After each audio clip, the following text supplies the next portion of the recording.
You can kill me, but you will never destroy me. It takes strength to resist the dark side. Throughout heaven and earth, I alone am the honored one. Are you kidding? Why the hell should I wait for you? I know what it's like to try and rebuild a life. I had a bad day too, once. If you're having nightmares, then welcome to the club. My name's Subaru Natsuki, and I am the Knight of Amelia. Right now, all I can give you is just death. It wasn't for you in particular. You fought 100 men because it's not in your nature to run away. If you are feeling disheartened, that you are somehow not enough, set your heart ablaze.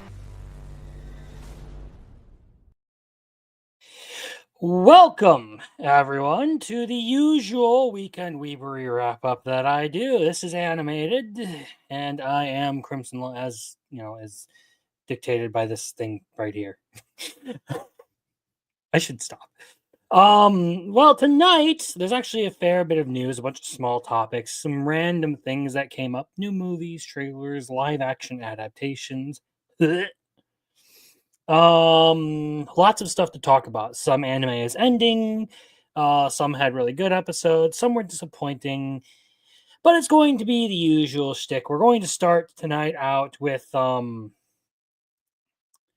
with the usual rating of anime, but then we have to talk about a brand new law coming out of Texas that does kind of have some interesting language to it. We have some anime trailers, particularly there is a Witch Hat Atelier announcement, and Gachi Yakuta now has a trailer.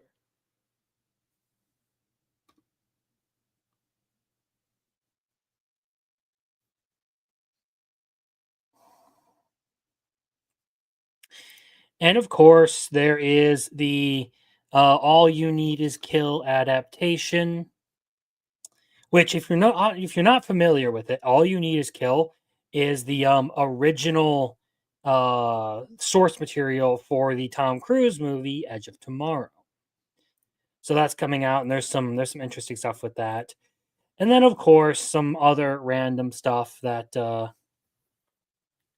we'll be talking about. But to start out the night, of course, like I said, we're going to bring this up. So this is where we left off last week.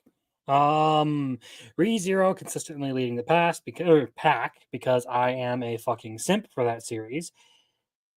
Apothecary Diaries doing really good, and honestly, I think this week it had a really fucking good episode, even though it was completely disconnected from everything. But we'll get into that. Let's start with the top of the list with the 100 girlfriends who really, really, really, really, really love you. I'm always sitting here counting on my fingers how many times I've said it because I'm great. Fuck. Jeremy Turner with the 5 Crimson Law memberships. I appreciate it, and just for that, you get one of these.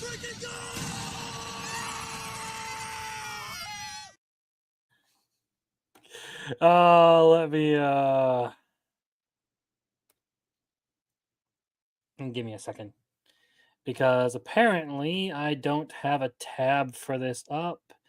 And it doesn't let me see who they went to, so I have to go into the stream and actually check the chat and see who actually got one, because that's how this works. That's this fucking retardation. So we got Marcel was gifted a membership. William Poe. Garham. Okay, that's a name I'm familiar with. Mikasa Kaiser. And Hazelnut. Thank you, Jeremy, for the memberships. I appreciate it. I like money. I like me some money. So where were we? We were just starting out. 100 girlfriends who really, really, really, really, really love you.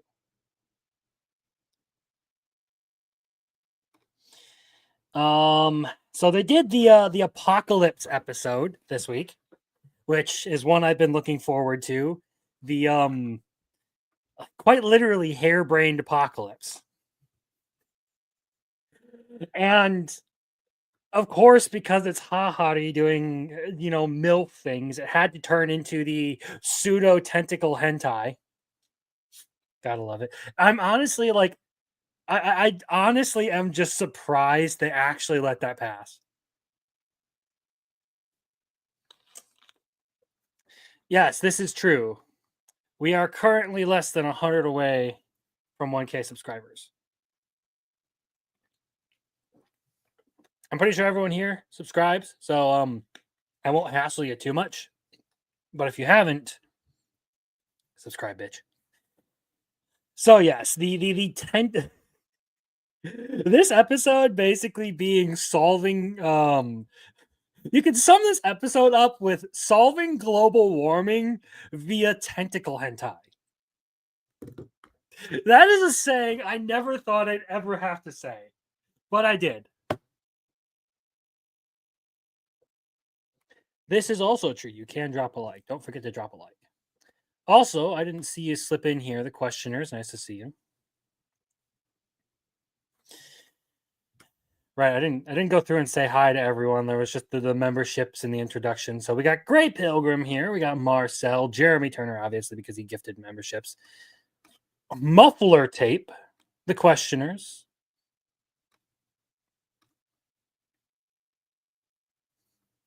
They did keep the still frames for this episode pretty tame, but it was still a thing. But yes, solving global warming with tentacle hentai is probably my favorite description for this episode, because you really sum up everything that happens in it all in one go. There is the global warming problem, there is Hahari the hair monster problem, and then there is all of the other stuff, the lewd stuff that doesn't actually show anything. It just kind of does the usual tentacle hentai thing. I've said hentai a lot for the first 7 minutes of this stream. Holy shit. But who cares? Who gives a crap? So yeah, genuinely a fun episode, but I'm still looking forward to the next couple because we're going to get introduced to a new character and there's going to be some more shenanigans in progress on that one. I do like for as much as they do imply like the lewd stuff for 100 Girlfriends, they never actually like get into it. So it's a fairly clean show. It just has a lot of implied stuff. But with all the things in it, I don't think I would want to move it up or down this week. It wasn't to the point where I think it deserves to go back down to very good, and I don't think it's better than the Shangri-La Frontier, so it's just kind of stuck. So we'll move on to I Want to Escape from Princess Lessons. Where is that one? Down in Interesting? Here we go. Kinda, yeah, except for this one is a full-on, like, parody harem. They do a mecha parody in there too. It's kind of fucking funny. It's like a very, very brief thing.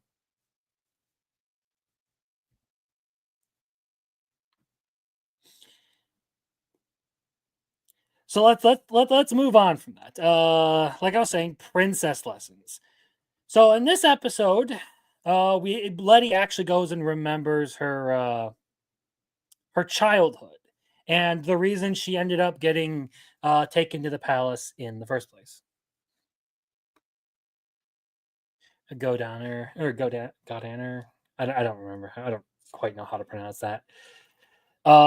Has nipples. So it's proper ecchi. 100 Girlfriends is not proper ecchi.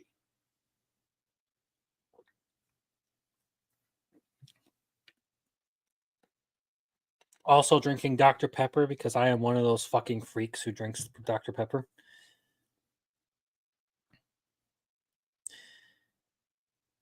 So yeah, this episode actually gave us like the whole backstory as to how they ended up getting engaged. How Clark and Letty ended up getting engaged.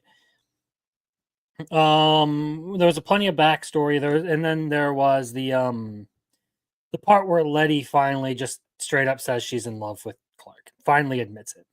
I see other people are fans of Dr. Pepper.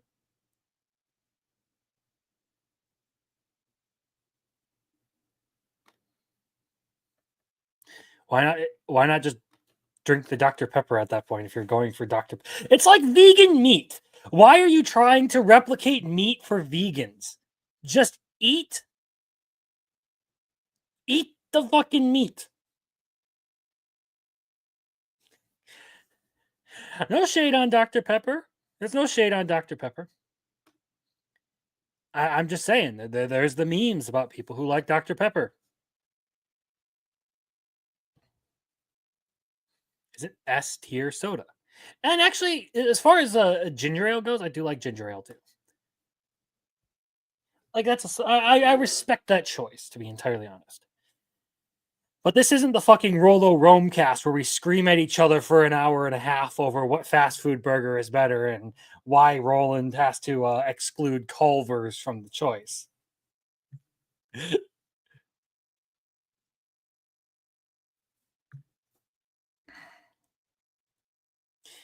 But I'm getting way off topic now because I decided to bring up fucking Dr. Pepper. Whoops. Okay, so Princess Lessons. Letty has her whole like memory come back about her childhood and her first meeting with Prince Clark, and she agreeing to marry him, and we get that whole backstory to it. It was a good episode that actually like went out and explained all of their relationships. The series overall has been a bit like dodgy, but these last couple, like the latter half here, has been much better. So I'm actually moving this one up because that last episode was fairly good as far as the things that I've had a problem with in this series.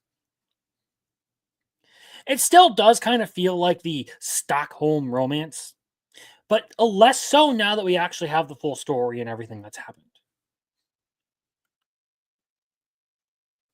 And also less so because Letty herself is actually like kind of gone through her whole character arc. So this one did earn a point this week. Good on it. Next would be Shangri-La Frontier. True, that made it less creepy. Yes, that whole connection there was something that it absolutely needed to sort of bring the series back. Because Clark's clinginess and possessiveness were a huge issue throughout this series. In later episodes, it gets better because we actually see them interacting in a more healthy way. But it was rough there at the beginning. In the first half, it was rough. Off topic, I don't know what that is. Is it a flavor of Dr. Pepper? I never go off topic in my videos, so I am not. Bro, I've recorded with you. Shut your bitch ass up. I don't quite know what you're talking about, but I'm excited to see it because Pencilgon being evil is just great. But yes, Shangri-La Frontier. Now, the animation budget came back for these last few episodes because that's kind of what I predicted would happen. That they would skimp on it and like finish out the season on a strong note because these are the parts that really mattered. Watching the fight in like Galaxia Heroes or whatever it was actually very satisfying. Plus, like the character work and seeing the way Sun Raku fights again, it's always fun to watch him because of the way he strategizes and deals with people and his unique like mentality towards how to take on challenges.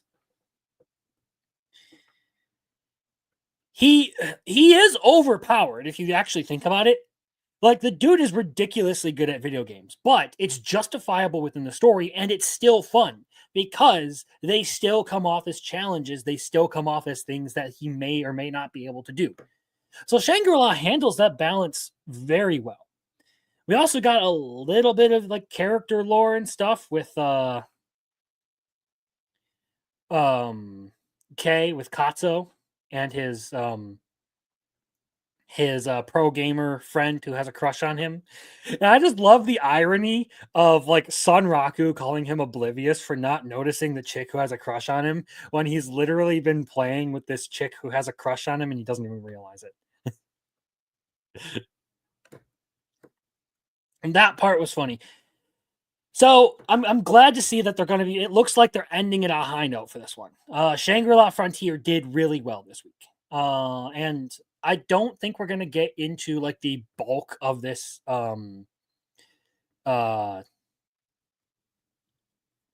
this next arc with this season, but it looks like we're going to hit like a transitional point where it sets us up for a season 3, which I am all down for. I will not lie.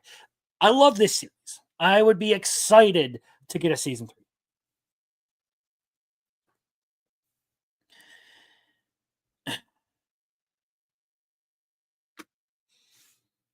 So yeah, I don't think I can move this one up above Dad's Been Reincarnated, and I don't think I would move it down below 100 Girlfriends. So this is yet another one that's just going to kind of stay. A lot of these upper crust ones are kind of they've kind of cemented their place. It's going to take a lot to really move them around.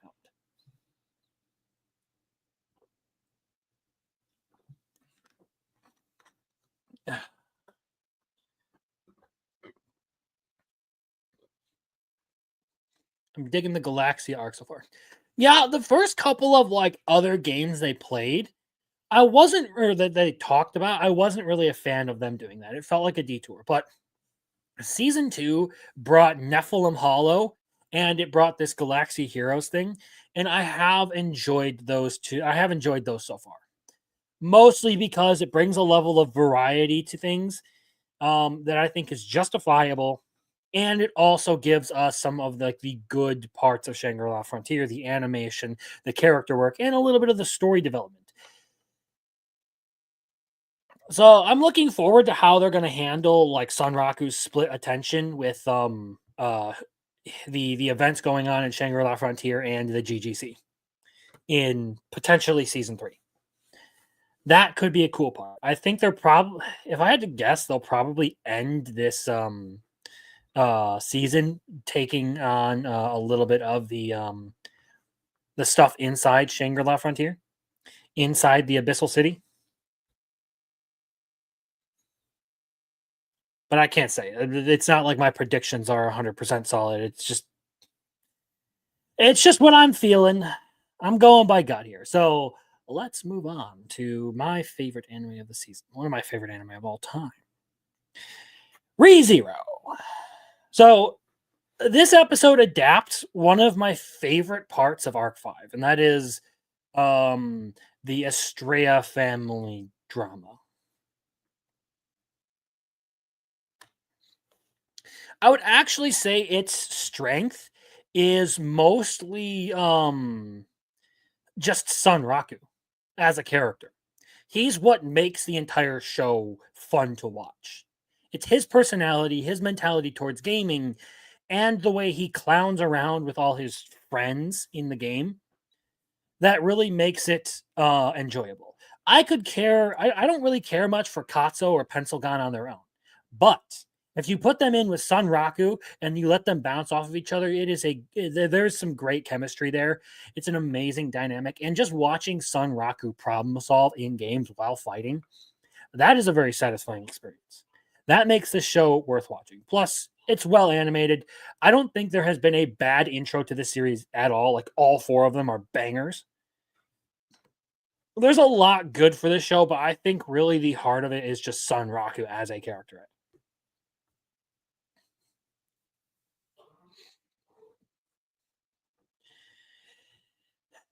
But back to ReZero. Again, this episode delves into like the tragedy of the Estrella family, with spoiler warning to anyone who hasn't kept up with it or anything. With basically, Teresia Van Estrella did not want to be the Sword Saint, but nobody can control whether they become the Sword Saint or not. It's just a blessing that is transferred to them at the Sword God's whim.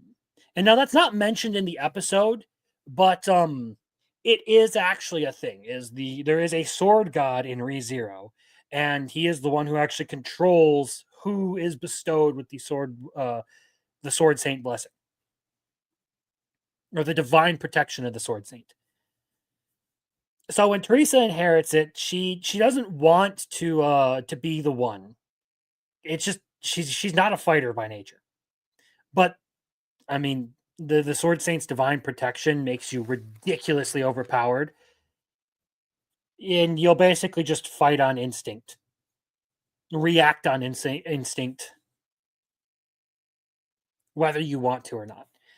And now that in and of itself makes Wilhelm's defeating her in armed combat even more impressive, because he got there by just brute force. He brute forced his way to being on par with a Sword Saint.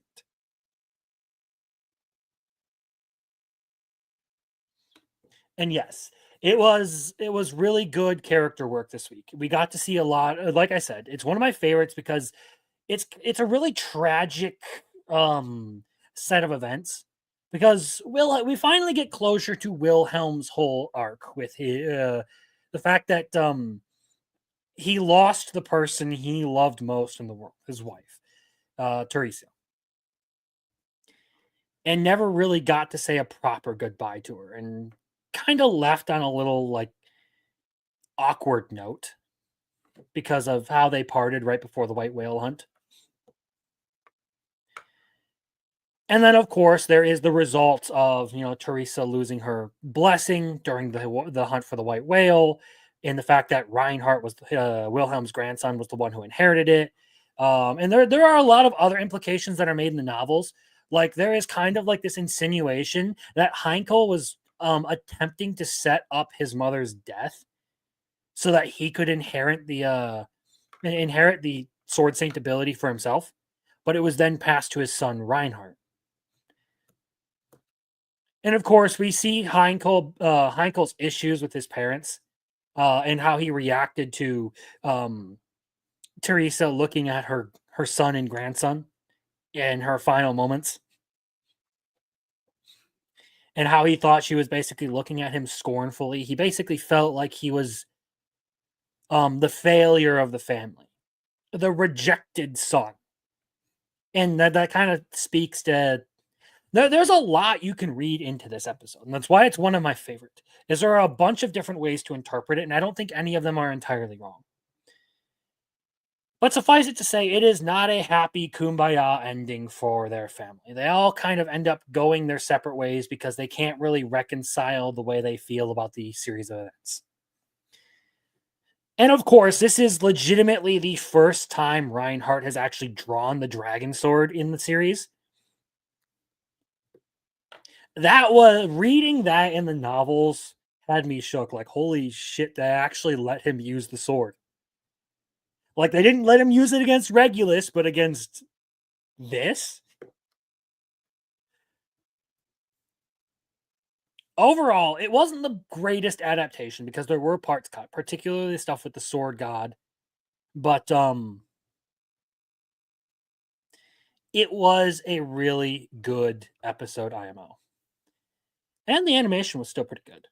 Also, we get to see a little bit of everyone's favorite potential endgame antagonist, Pandora, showing up. And there are a lot of theories, and I don't think they showed the Pandora's birds in this episode. But there are a lot of theories that Pandora is behind a lot of the things that happen in this story.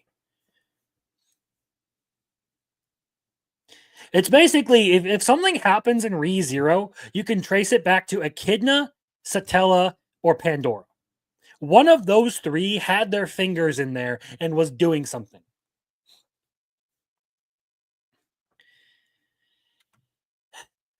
But that's enough of me ranting about my one of my favorites. Let's move on to something that's been a surprising hit with me. Well, not surprising. I liked it right off the bat, but it's gotten better and better and better. And that's where the surprising part comes from. It has gotten surprisingly good over the course of its run. Tying the knot with an Amagami sister.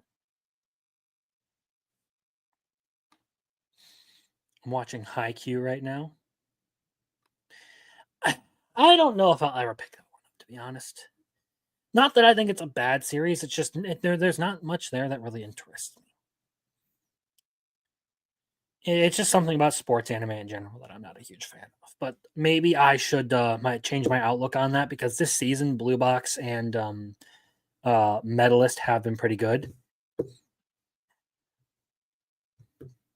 And I may have been overly harsh on sports anime in general.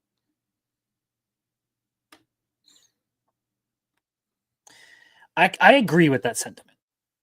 So basically what we've got going on now is well,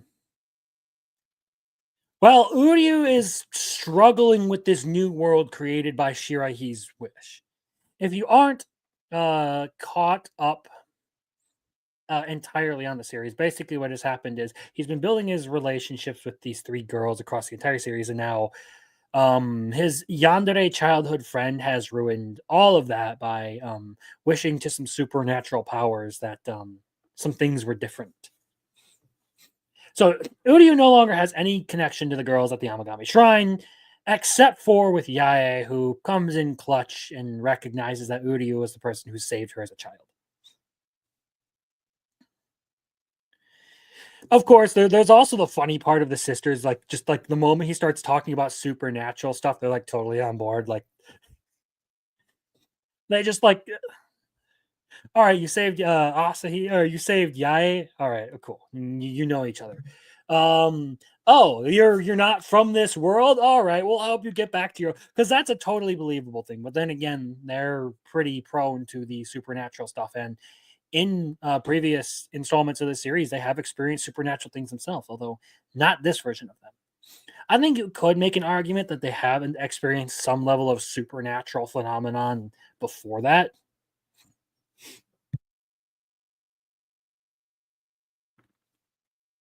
Pardon me. But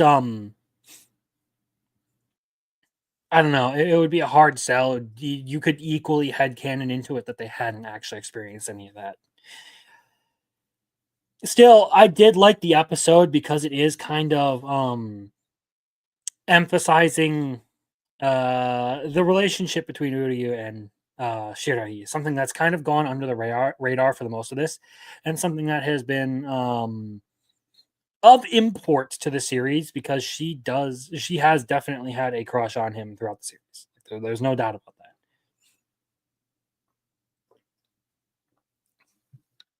Do I like what she's done? No, I think she's definitely the villain for this arc. But there does need to be some level of resolution there in order for this whole story to move on, because that is a part that just sort of like lingers in the background that doesn't get addressed up until this point. To be fair, though, it's done pretty well at not going too hard on that.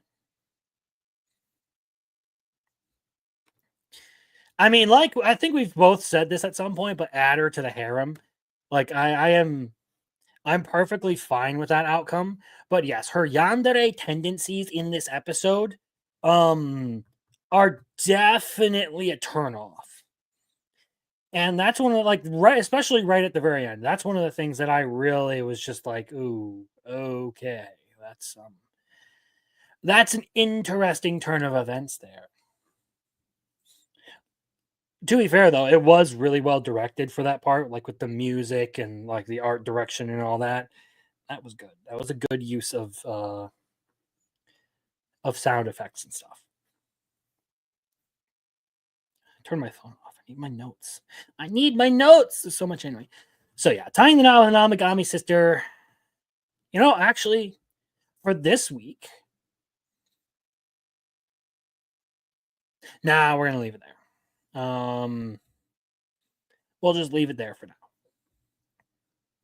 I wouldn't move this one up on its own just because of this episode. It's still a must-watch all the way around, but yeah. Let's move on to another must-watch with Dad's been reincarnated.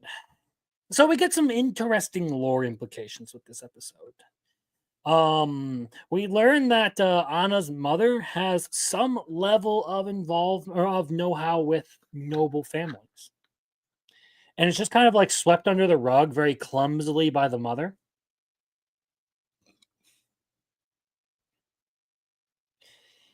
But it does sort of make you think, okay, well, what actually is going on?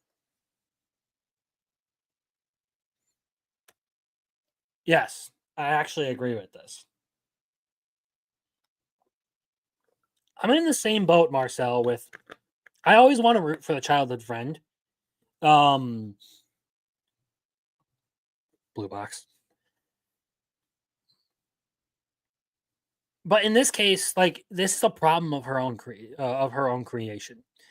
Like literally was with the guy for so long and never did a thing to act on her crush. And then she basically goes to an abandoned shrine and makes a wish to a god to basically force the guy she likes to be in a relationship with her. That's the situation we're dealing with.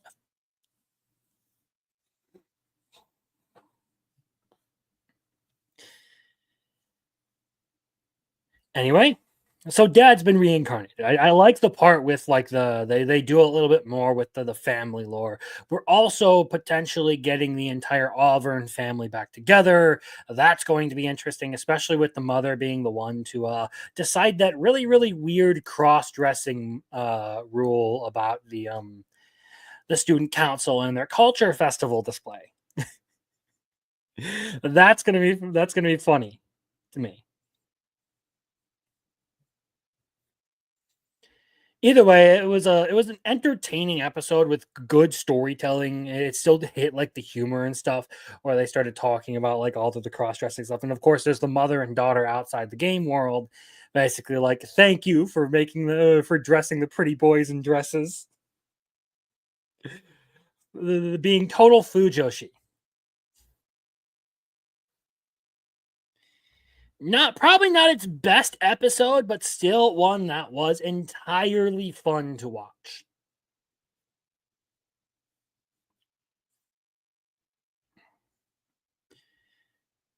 Hmm.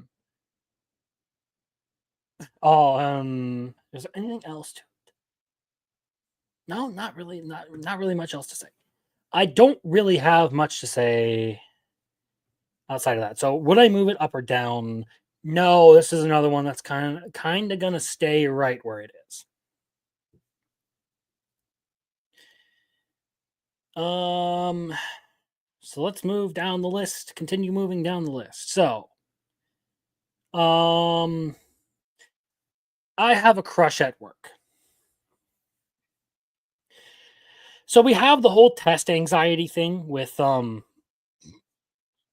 that, Masugu this episode, and then he gets his text from so stereotypically he gets the text from the girlfriend and it calms him down and he does well at his test. Cool. I think what really overshadowed all of this was the side romance thing that happened this episode. They didn't focus so much on the two main characters, but two of the side characters who had been sort of getting into this relationship in the background of the entire series. And that finally came to a head with both of them like confessing to each other and deciding that they were actually going to go out. So it was a good episode this week. I liked it. It continues to be one that is just fun and relaxing to watch. It's been a while of like not much happening. So this like the boss and the new hire starting to date each other is kind of like feels like a really significant thing for the series.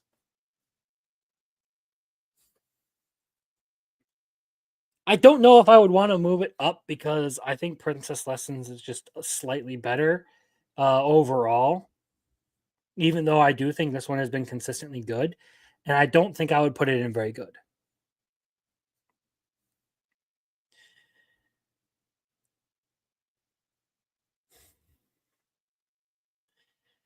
Either way, we're closing in on the end of the series. Interestingly enough, by now I'm more interested in the side couple. The main couple focuses a bit too much on work. I watch anime to get distracted from work, not be reminded of it. Yeah, I kind of understand the sentiment for that one. The side romance feels like it has a little bit more like depth and intrigue to it than the actual main couple. But I watch this series because I find it relaxing, and something to just chill out to. It's, sweet, wholesome, easy to watch. You don't have to worry about too much drama or any of that. So it is a very, very easily watched series. That said, again, the side couple actually getting together feels like the most significant happening in like the last couple of episodes. It's like the most significant thing to talk about in this series in the last couple of episodes. We're going to continue moving on with the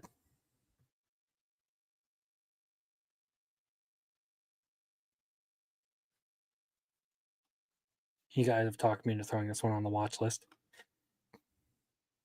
Hey, you're welcome. So we're going to keep moving on with the chill stuff. And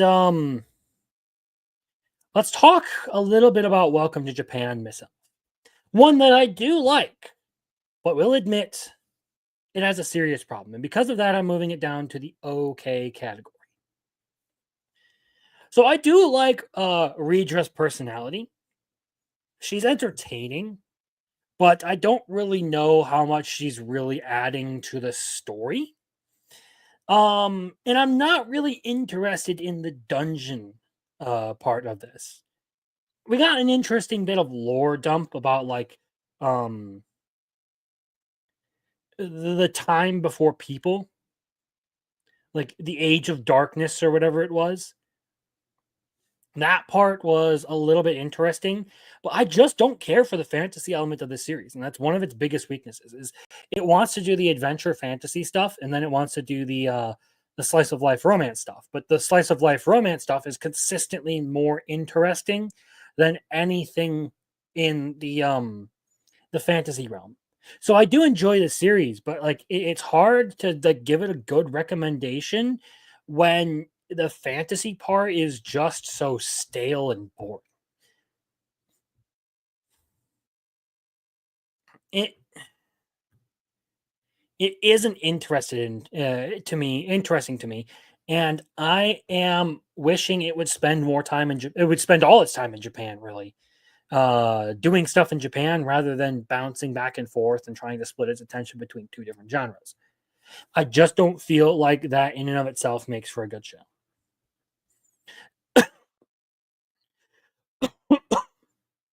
So while I do like it, while I do think it's one of those like chill series that's easy to watch, pardon that, it struggles with that split in its attention.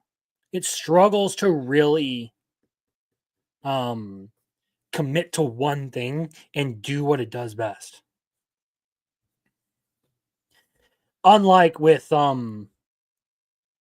it's basically like two different vibes out of the series at the same time. Whereas like the other chill series, I Have a Crush at Work, it does one thing consistently. It's just that because it does that one thing consistently, it almost feels like it never really has the highest highs or lowest lows. It's just kind of there riding very short little peaks and troughs.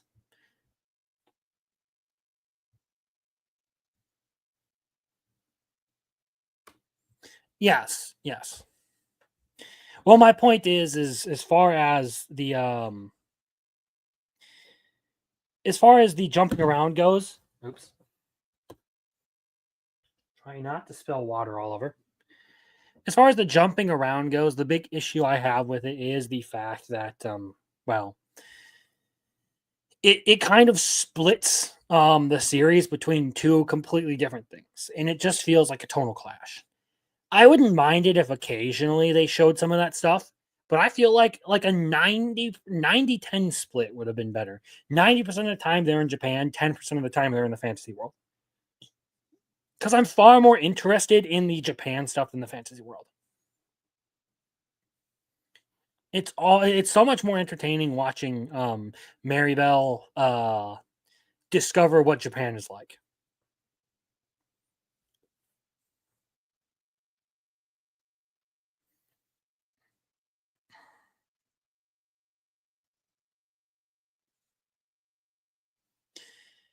All right, let's move on to the mystery section, and I'll get this one right out of the way. There was no episode of not Apothecary Diaries. There was no episode of Amaku MD this week. Rip. The release schedule on that series is screwed. As far as that goes, for me, it is yo ho fiddle dee being a pirate is all right to be. If you catch my drift.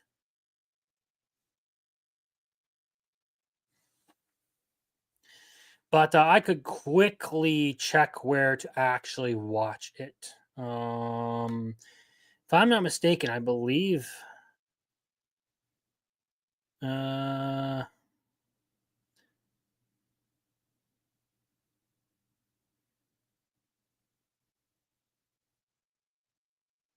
it's not telling me where it.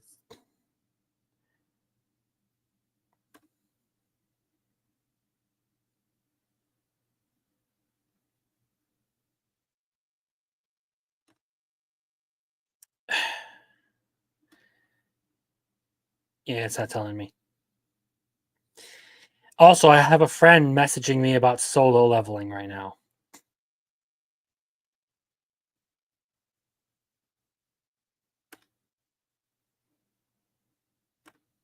So hold on a second.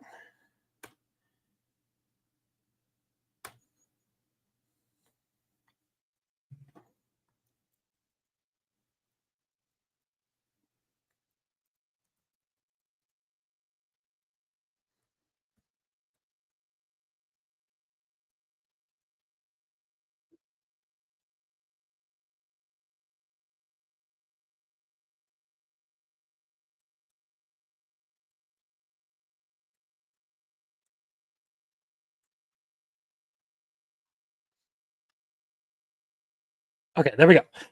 We're back to the stream now. The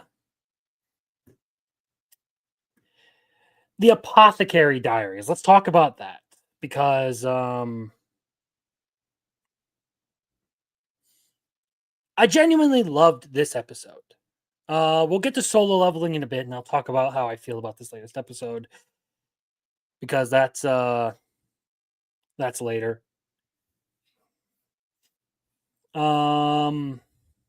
But I liked the whole like ghost story element to this latest episode of Apothecary Diaries. The fact that it was disconnected from everything and was just like a genuine like horror story kind of mystery thing. That part was really fun to me. I did like that.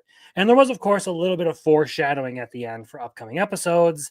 That was interesting, but really the body of it being that like ghost story thing and the stuff involving like the new triplets at the pavilion or the three sisters at the pavilion.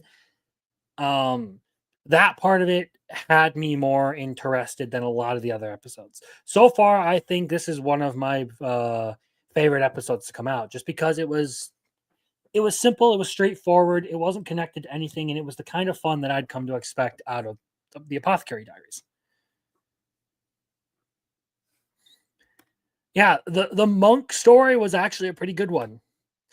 And then, of course, we had the whole thing like right at the end where it was almost a predictable twist, but it was still a good setup to that whole thing with like Mao making the deductions and all that.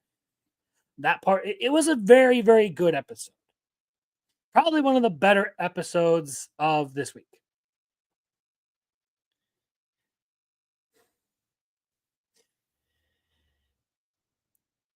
I love to see that kind of stuff out of the series.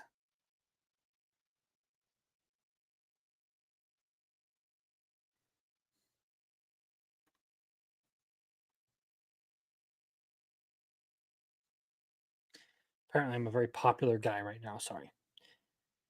So, I don't think it beats out ReZero, but it's a very damn good series.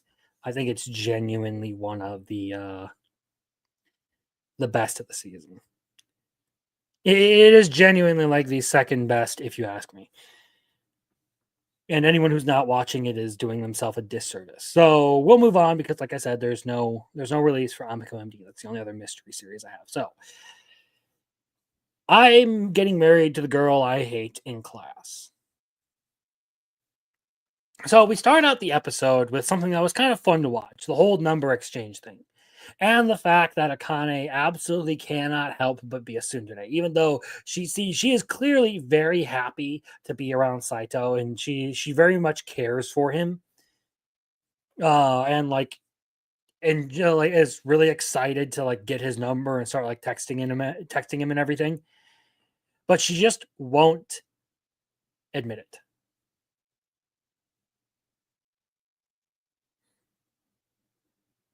I'm gonna ignore you, Marcel. I'm gonna ignore you.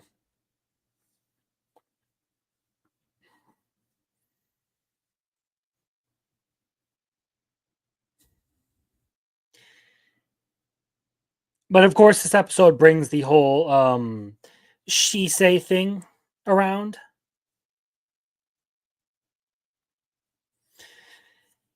We get everyone talking about how they expected Saito to marry Shisei.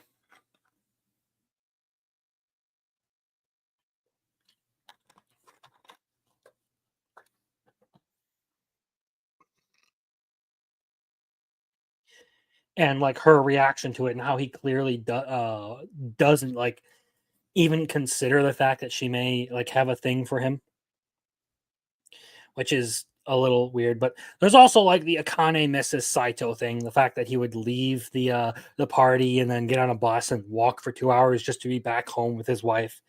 That whole part of it was fun. I liked it. It was good for the series, genuinely. I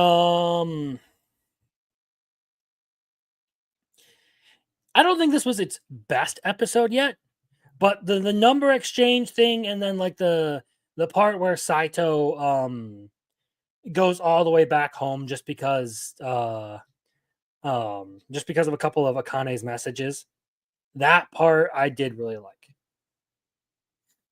Yes, and the virgin comment from the maid was funny.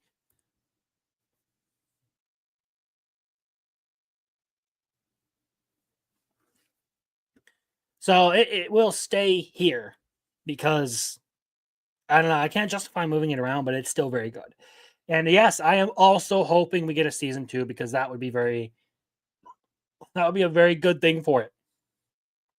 I think it deserves it. And its rating on here, I think, is not justified. A lot of people, I don't know, I think a lot of people just hate on it unnecessarily. Like, it's got a 7.0.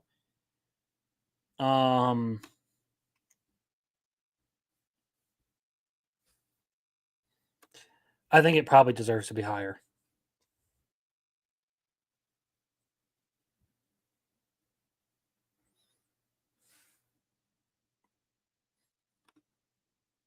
It easily deserves to be higher. And yes, it does have a shit title though.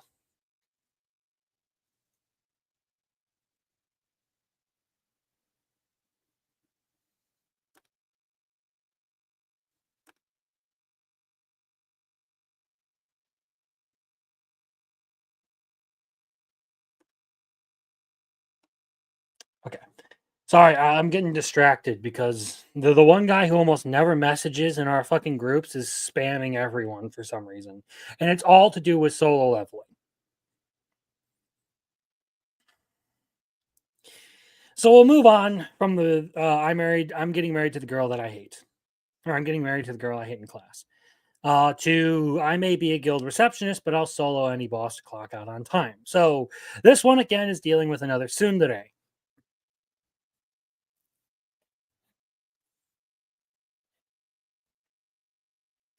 I mean, we get some of the like interesting like character lore to it.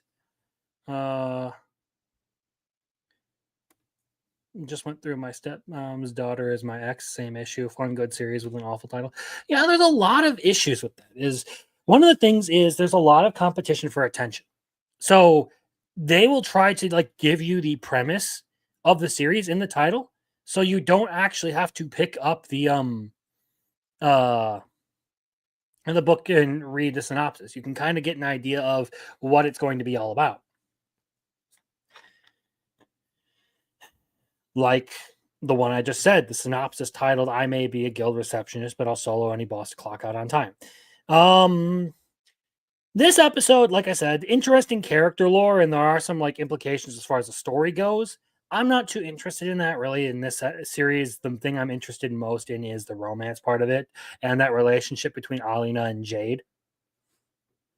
There was the tsundere moments where, and also the part where she actually like is sort of like outright admitting that she does actually enjoy Jade's company and she kind of misses the way he used to treat her. That part, good character work for Alina and Jade, but otherwise there was, I don't know, I feel like there's a bait and switch going on with the Guildmaster.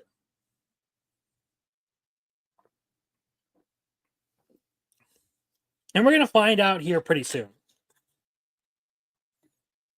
what exactly is going on. Because it seems like they have tracked down the man in black and they are attempting to take him out.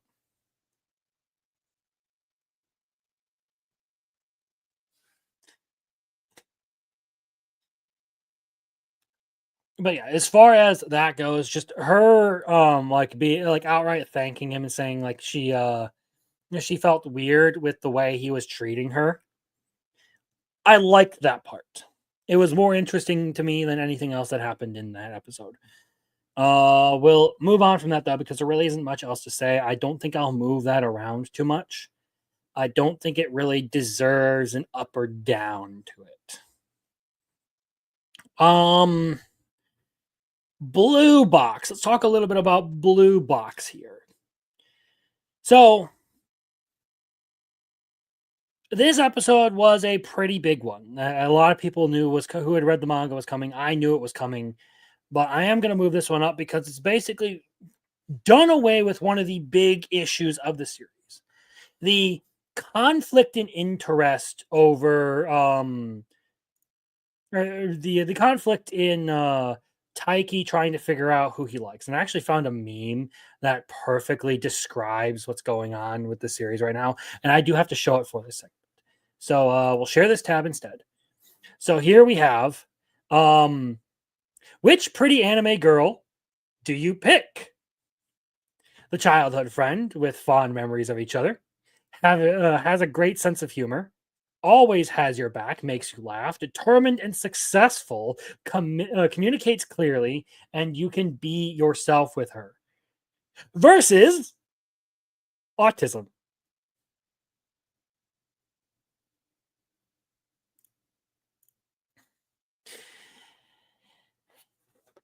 Just generally, when it comes to writing, when it comes to the character, Hina was the better pick. But anyone who was watching the series knew that she was never going to get chosen. There isn't really much to Chinatsu other than just some like generically good qualities to her. But if you're going to compare someone who is generically good to someone who actually has personality, who is a lively character, who is someone who actually has chemistry with the main character of the series, it's a hard sell. And that's one of the things that Blue Box has struggled with, is this tension between Chinatsu and Hina. But they've done away with that. Hina's been rejected now, which I disagree with the move because she is the better character, but so be it. That's the story. And I think that part,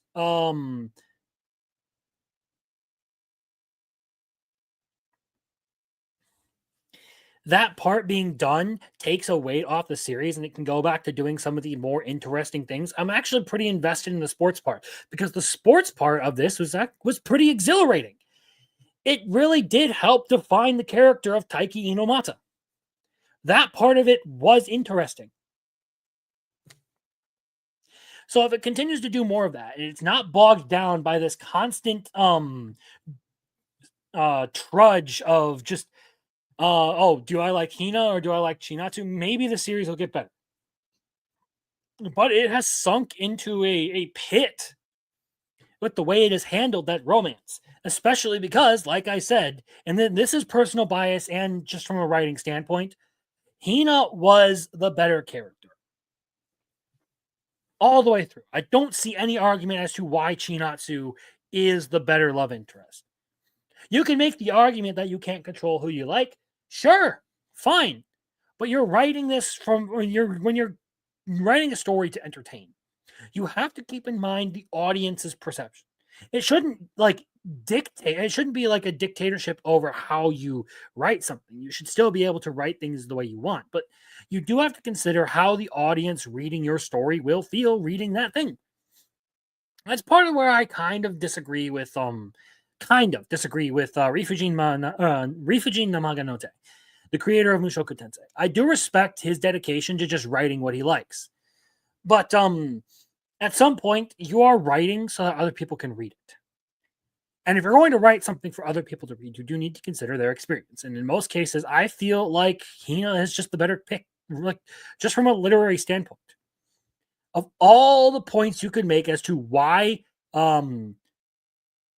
you would like someone, Hina has the more solid reasoning to be picked over Chinatsu. Chinatsu is just, I have this vague sense of attraction to her.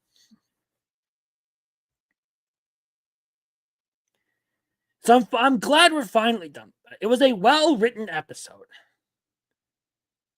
As much as I disagree with the direction, it was a good episode for the series. Because it was an obnoxious problem of constantly having to watch the character we knew was going to lose be the better character. And now that the Band-Aid's been ripped off, I hope that things will be better. At least for what little of this season is left.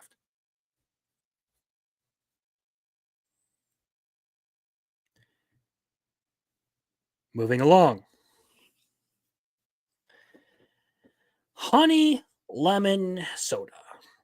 The shoujo anime that I have actually enjoyed far more than I expected to when I started this season.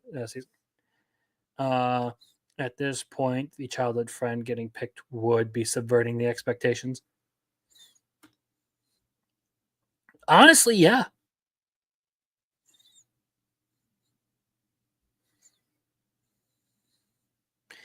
But even in that, it's a good. It would be good for the series. It would have been a good direction for the series if it had been just like, I don't know. You have to. There's a lot of reworking to do if you want to change the direction of the series and go for Hina over Chinatsu. Either way, I don't agree with the direction, even though it does make sense. Even though I do think it's a really good episode, I don't like the decision, but it is one of those things where I'm just glad the way the obnoxious part is over. I'm glad we're done with that. So, Honey Lemon Soda. Let's talk about that for a bit. I'm not a fan of this like mysterious kayak. I know it's something that I know it's written for a female audience, to be fair, but I just don't think it's very entertaining to watch this guy be like effectively go back and forth on things for unexplained reasons. But I do like the part where, again, it's actually showing Uka's character progression and how she's being more forward and coming out of her shell more and being very personable. Blue Box is my biggest disappointment of the season. Manga readers hyped it to the moon. It's the worst one of the season to me, maybe 4 out of 10 because it's pretty to look at. I think there are some genuinely good things about Blue Box.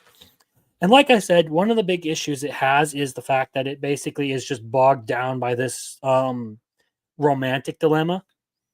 And the series was clearly going to take the course that I think is wrong. That is my biggest problem with Blue Box. Is it spends so much time him-hawing over the Hina stuff. If it would have just been done with it right away, I wouldn't have cared as much. I would have still said, like, it would have been basically my same thing over, like, no, that's not right.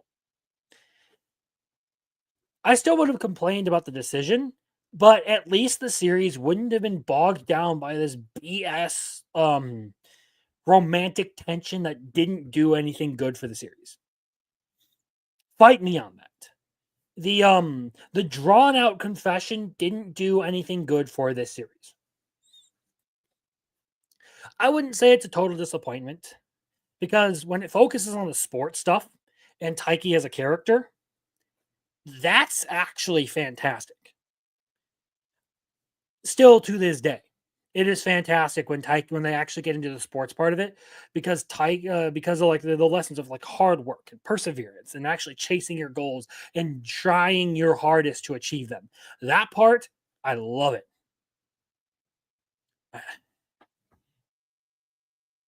I digress, not just so I don't sound like a broken record. To finish up Honey Lemon Soda, because there isn't a whole lot to say about this one. It's a very shoujo episode that deals a lot with like Kai as a character, because we don't really know much about him. The best parts of it is basically Uka coming back to school and being a little bit more forward and personable with people, and again showing more of her character progression. That part of it is good.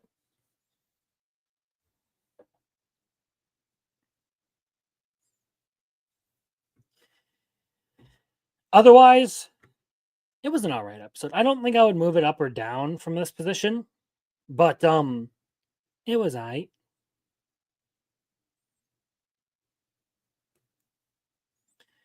Okay, that brings us finally to solo leveling.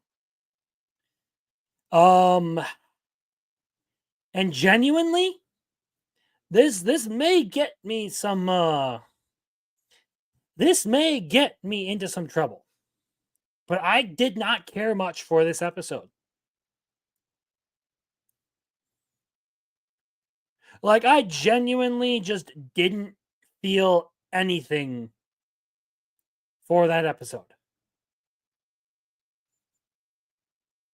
Well, I didn't feel anything. Yeah, that is how I feel about Honey Lemon Soda.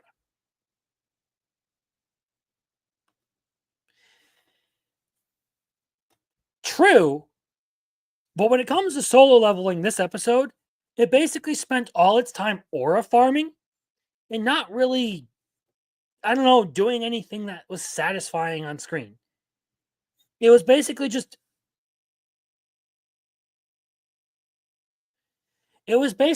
Beru aura farming the whole time, and then thrashing a bunch of characters who more than likely aren't going to die. And yes, I do agree, most of the animation in this episode was probably some of the worst animation in solo leveling. Hello, Arceus, how you doing? I was severely disappointed with how this looked. And after all the talk about how excited I was for Jeju Island, this is not a good beginning to Jeju Island. Really, the meat of this arc is going to be like the final couple of fights with Sun Jinwoo fighting Barrow himself. That part I'm hoping they're saving the animation budget for, because that is one that will really pop off. I just wish they would have done more with fighting the ants, because you could have done something really cool there as well, but they didn't. Honestly, I was entirely unimpressed with how they animated that and how they delivered it. Meanwhile, Beru is just running around one-shotting everyone. And I genuinely think that the manhwa delivered better on hyping Beru up as a character than what the anime did. I feel like Beru was a far more menacing entity in the manhwa than in the anime.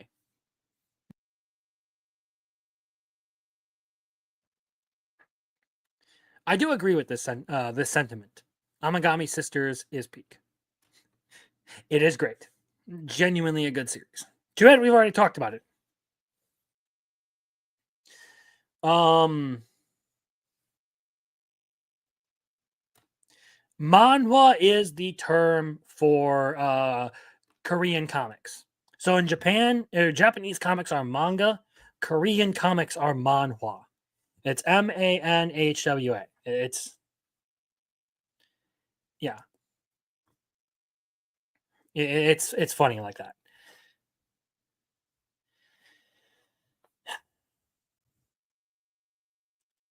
I don't know. This one was a letdown. It wasn't a terrible episode. No, if you just took this out, if you just took this episode and showed it to someone who had never seen Solo Leveling, you could pass it off as a good episode. But if you put it in comparison to everything we've gotten out of this season,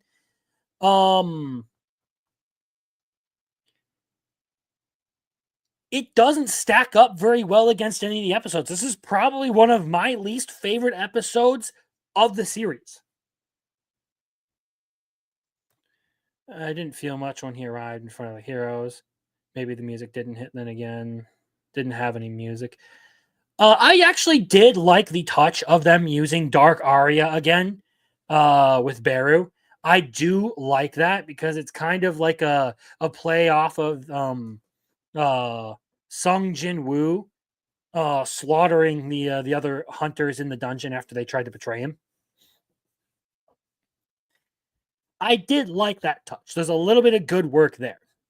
And Beru moving around was actually pretty well animated. It's just when you compare this episode to other episodes, it sucks in comparison.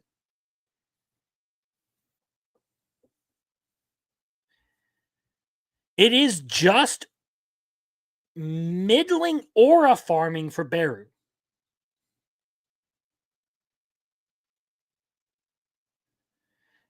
And yeah, it was a shock, but it's only a shock if you're not expecting it to happen because you haven't read the series. I feel like all of this could have been done better.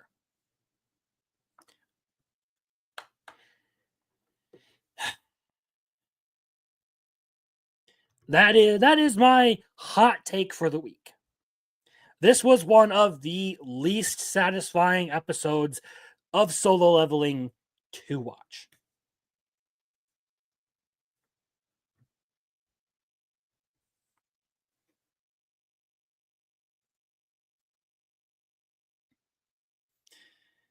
So let's move on and talk about Trillion Game now because I've gotten the Solo Leveling thing out of my system.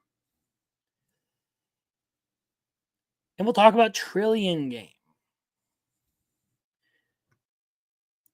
Right down here. Honestly, it was a pretty standard episode for the series. There's nothing revolutionary happening in here. Nothing that really like caught my attention. Obviously, there's the stuff over like Trillion Game trying to make its own streaming platform. Meanwhile, the Dragon Bank girl, I forget her name. The Dragon Bank girl is Akira Hime, is buying a streaming platform of her own and trying to buy up like TV stations. Cool. Okay. I do like the way Haru is able to pivot because that's actually like a very important thing in business is being able to pivot. Like if you hit a wall, you being able to change your strategy and get around it is a good thing. I do like that part of it. But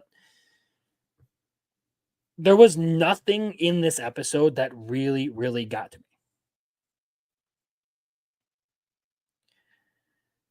Much like with Solo Leveling, this is probably one of my like least favorite episodes of this series. Like I just genuinely didn't care about anything that was happening in this episode, in this last episode. It was And now it is moving into the finale, and it looks like they're shaping up to do like the whole like final battle of the season with it being over like the TV stations and stuff. And I'm gonna watch to the end because I'm already in this far, but I don't know. I didn't care much for this latest episode.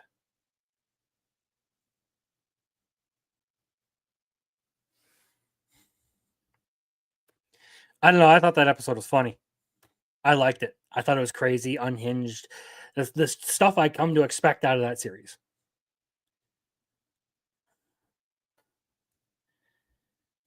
So yeah, that's Trillion Game. Let's move on to the last couple of them. Red Ranger Isekai. This is another one that I don't have. I can somewhat pretty quickly. A bunch of fodder characters get bodied. We get some backstory on the elf and the main villain of this arc that is kind of very predictable. And then of course we get a cliffhanger ending with the bad guy getting a hold of the Egyptian Power Ranger suit. Again, there wasn't really a whole lot in there that had me like super invested in it, but it was a thing. Like they did all this build up in the last episode to like set this up as something like really cool happening, and then a lot of the characters who were a problem in that were just, I don't know, done away with pretty quickly. I wasn't a huge fan of this episode this week.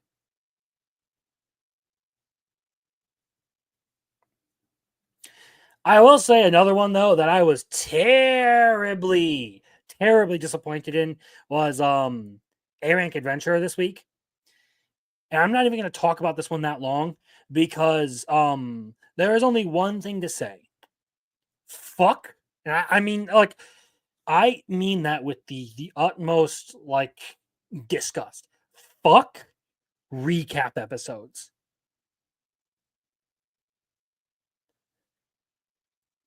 Of all the episodes this week, this had my least favorite episode. Because it did nothing. It had nothing new or interesting. It was basically just retreading ground. I hated it when they did that in I believe they did that in Shangri-La Frontier at some point. And I hate it here. I do not like recap episodes. They're a waste of my effing time. And I actually have a clip for that. Where is it? Here we go. Just thinking about it makes me go feral. That's how I feel about recap episodes.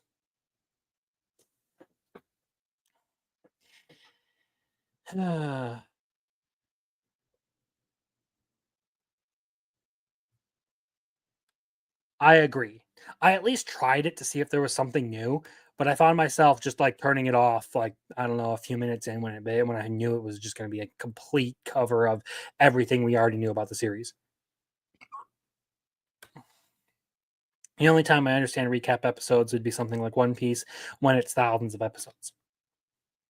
Sure. Yeah, actually, I can understand that. But what we're talking about here is in episode 9.5 of season 1. There have been 9 episodes so far. And we got a 9.5. That was entirely fucking worthless. It added zero value to the series whatsoever. As much as I bashed on Solo Leveling this week, this is the worst episode of the week.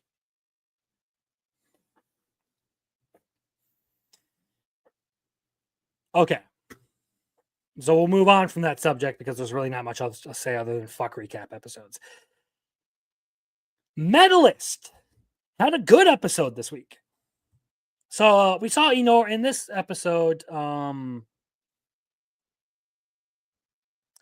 this episode, we see Inori reach her goal of actually hitting that double Salcow.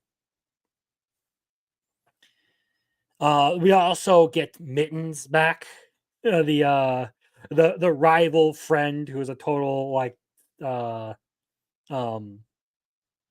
she's a little bit kooky, but it's still a good character. The other student that Tsukasa has taken on, Rio, is struggling with his whole like self-doubt thing, inspired by the fact that like he feels like he should be doing better, but just isn't. He just doesn't feel like he's living up to everyone's expectations.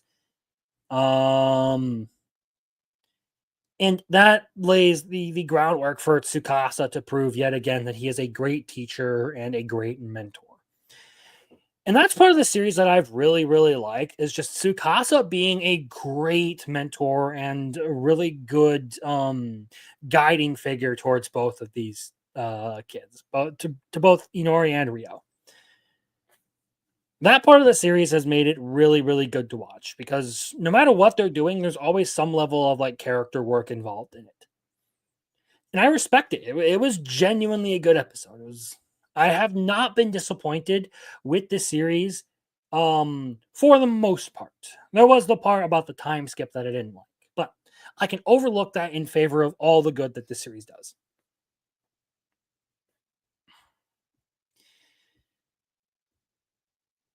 So it definitely deserves that very good title and that very good slot. Don't like the focus on the blonde brat. Yeah, sure, we got some backstory on him, but I still don't like him. He just annoys me. Again, that may just be my high tolerance for annoying people, and for children at that.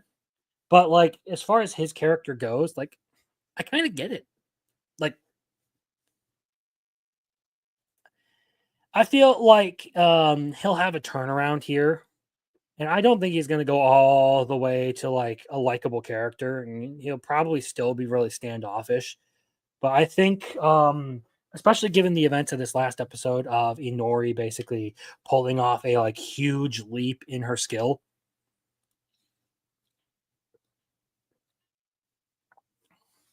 I think that's going to make him realize just how valuable uh, a teacher Tsukasa can be. High tolerance for annoying people. Looks at chat window. High tolerance for annoying people. Is that why I'm a mod? No, Pilgrim, you're a mod because you're the person I trust. You're the person I trust the most out of all of these people, with a wrench, anyway.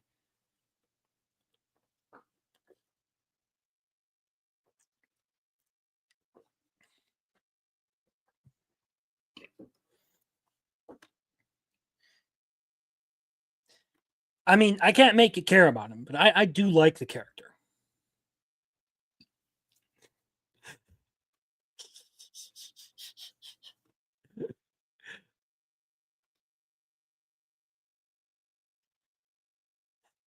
We'll just forget the time I accidentally banned Pilgrim from my channel trying to mod him. We'll just forget about that. We'll just pretend it never happened, right? I know everyone else here, I know Pilgrim probably forgot about that up until right now. But we'll just pretend that it never happened, you know? Okay, we're going to move into the last two entries in this list. And they are the ones that actually wrapped up this week. We can knock two more off the list. And the first of those is Orb. Now, the series is finally finished. They rolled the ending into a little bit of talk about Copernicus and the heliocentric model. So it's not getting a season 2. The story is fully wrapped up, and well, that makes sense. I didn't see that coming, to be honest. It kind of felt like they were going to do more, but well, it's at the end. It's an overall solid series.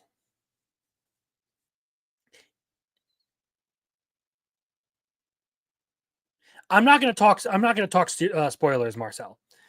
Because I won't talk anything about how this episode plays out. I'm just going to talk about the series in general here.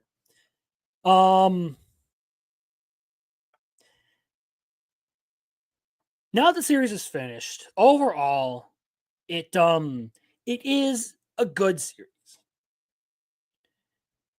But there is a bit of a slump it hits once it starts talking about the Heretic Liberation Front. Once it gets to that part, I'm not as interesting. After they killed off Oxy and Bedeni, I wasn't terribly interested in what was going on. And then it got back to I believe the character's name is Anthony. And I was actually interested in him and what he was doing because it was a little bit more science focused. And we get some interesting elements to it.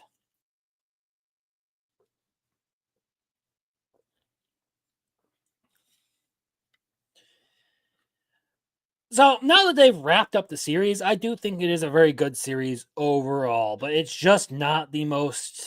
It has a really bad slump in the middle of or like about 2/3 of the way through. Actually, it hits a bad slump that I'm just not a fan of.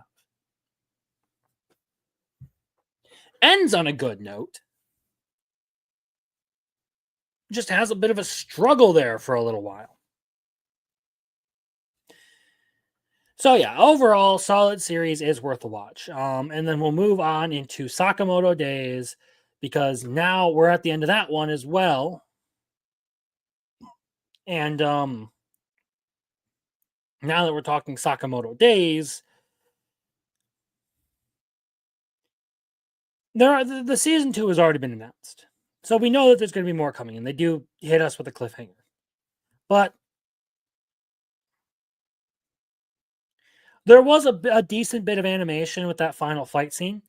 And they are setting up like a really high octane season 2, it seems like.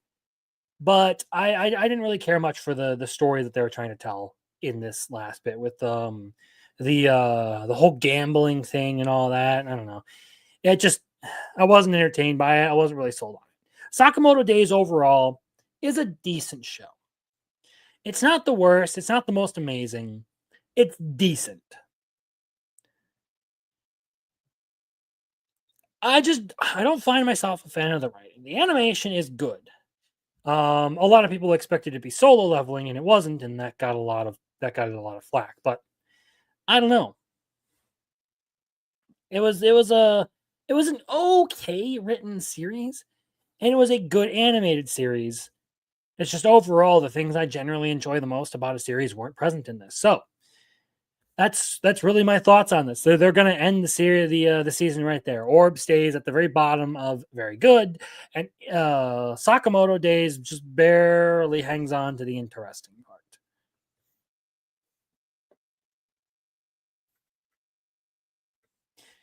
And that's kind of how I feel about those series.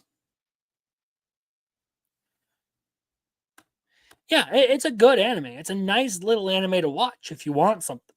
It's entertaining in and of itself. But if you're going to compare it to everything else in this season, there are a bunch of other animes that I would suggest you watch over Sakamoto Days.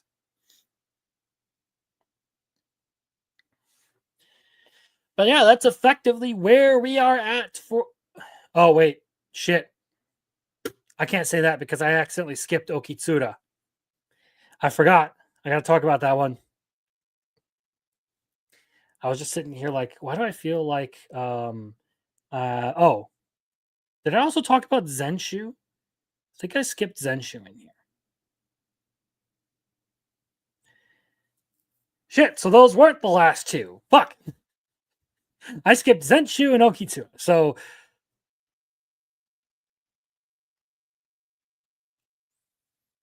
let me find my notes for Zenshu. So with this latest episode, I've been enjoying the series, but it reverting back to like the actual plot of the original movie is an interesting twist. I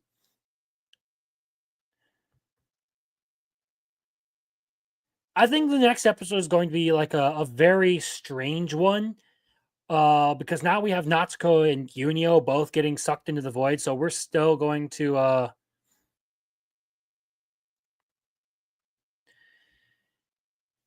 I think they either I don't know. I think there's a good chance we'll probably see Yunio just get left in the void or whatever, and Natsuko escapes to save the day with her powers.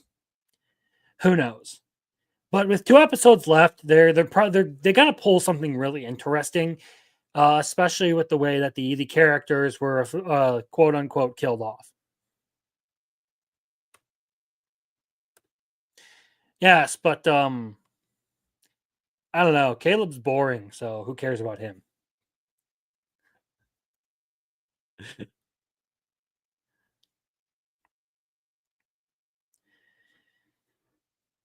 So this latest episode of Zenshu, I think the most interesting part of it is just the change in direction from all the changes Natsuko made didn't seem to matter. And now it's really coming down to like a battle against fate for Natsuko. that part I think will be interesting. Especially seeing all the characters basically kind of go back to their original positions that they were in the story.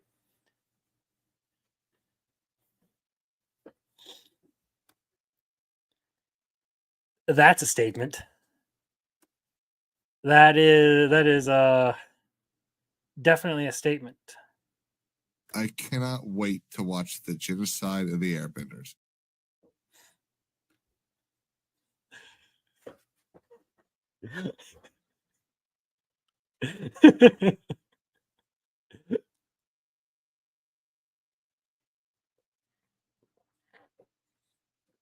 Yeah. There we go.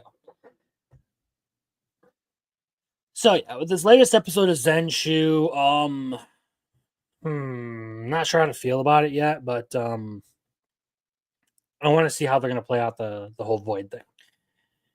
And let's just do Okitsura really quickly. It seems like we've been introduced to a new character there at some point.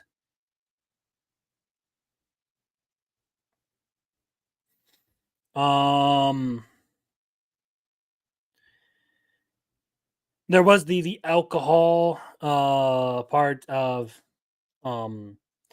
like Tara's struggle with alcohol. That part was funny. There were some good like character things in there. Really, what's of note in this is the very end of the episode. It was something I didn't expect, and it's something I'm not sure how I feel about. Because this whole time I've been saying Kana is best girl. And I expect her to be the winner in the end. But in this latest episode, with only a few left before the end of the season, well,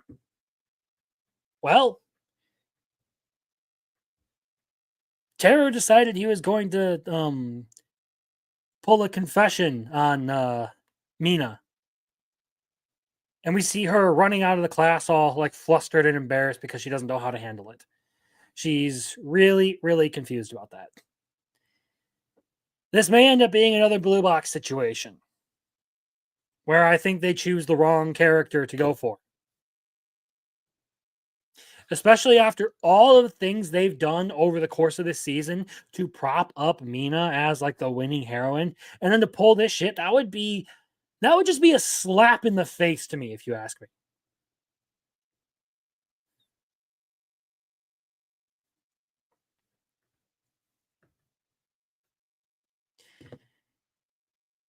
That would just feel.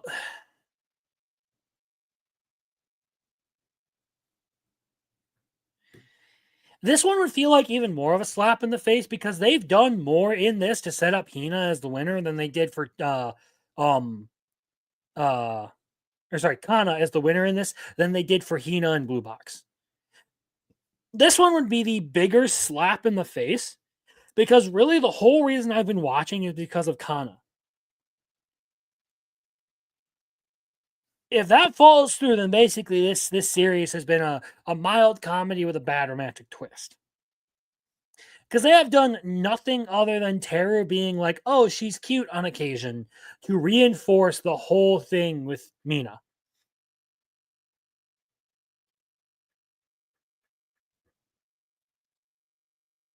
And it really just feels like a fuck you if that's how it goes.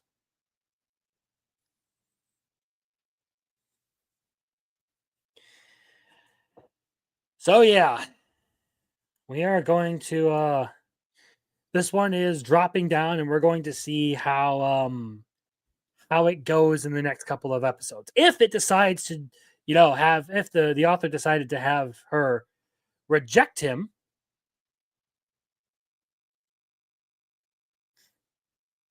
then yeah, this one's dropping into a whole different category of anime. But if they actually do decide to turn it around and make Kana the winning heroine, it'll rise back up the ranks again. So that finally is all of my anime watching for the week. Oops. Ranked. Just take a screenshot of that really quick.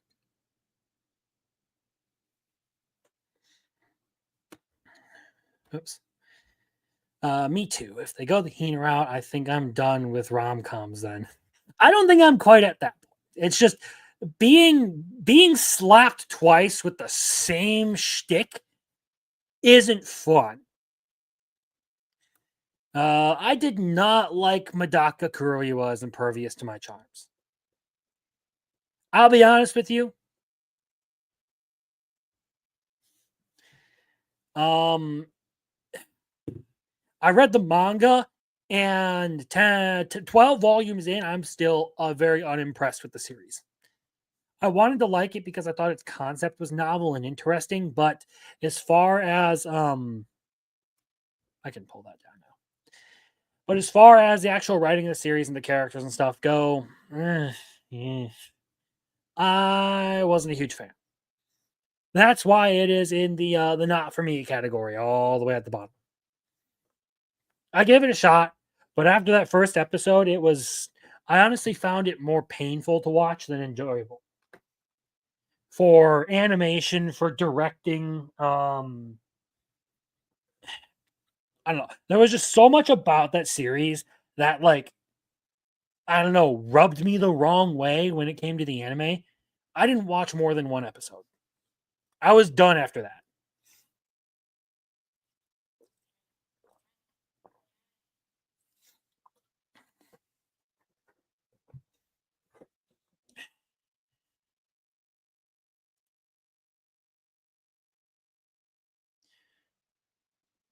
So let's move on to the news. All right. Let's start here. So, the reason this stream is titled The Long Arm of the Law, it actually has nothing to do with me. It actually has nothing to...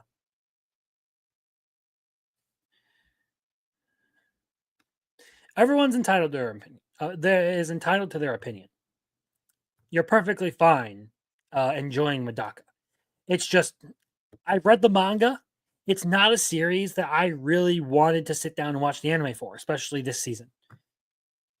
I had better things to sink my time into, and to be entirely honest, it wasn't something that I really, really wanted to think about or watch. If you're not a manga reader and you go into the anime and you enjoy it, good for you. I'm glad you found something you like, okay? Like, genuinely, entertainment is supposed to entertain. If you're entertained by it, good.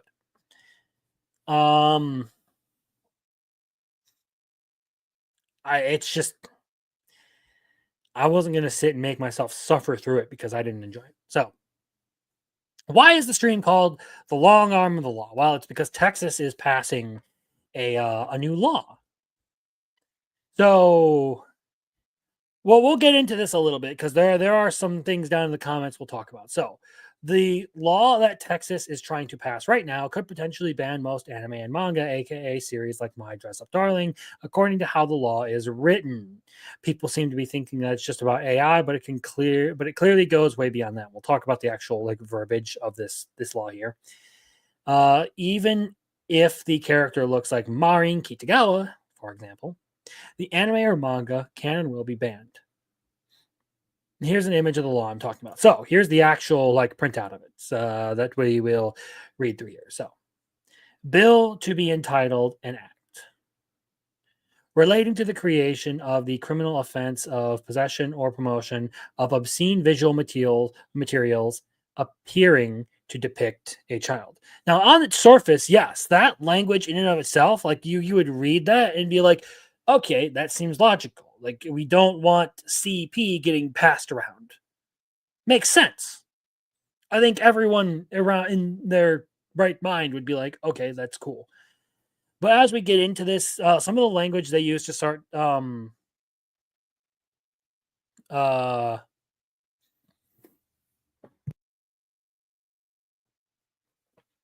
the language they start to use can get a little sketchy and have issues of censorship, and we'll continue talking about this. So Subchapter B, Chapter 34, Penal Code, is amended by adding Section 43.235 to read as follows: possession or promotion of obscene visual material appearing to depict a child. In this section, promote has the meaning assigned by Section 243.25. 43.25. Visual material has the meaning assigned by Section 43.26. So a person commits an offense if the person knowingly possesses, accesses with intent to view, or promotes obscene visual material. This is basically like all the standard things you would expect out of like child protection laws.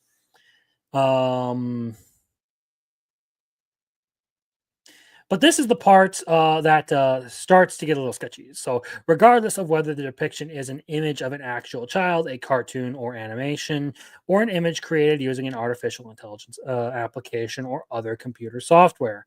And if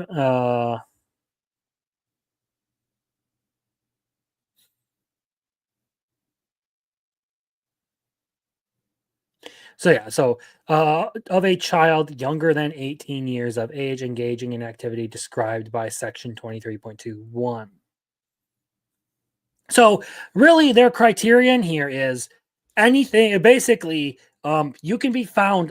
This can be interpreted anyway as you can be found liable for possessing anything that is considered obscene material of someone under the age of 18, whether or not it is, or whether or not that person is real. Now, in some cases, if you talk about AI generation, that can be used to do some really, really fucked up things. Okay. And I do agree that to some extent, some of these laws are required. And that's kind of why they're being brought up.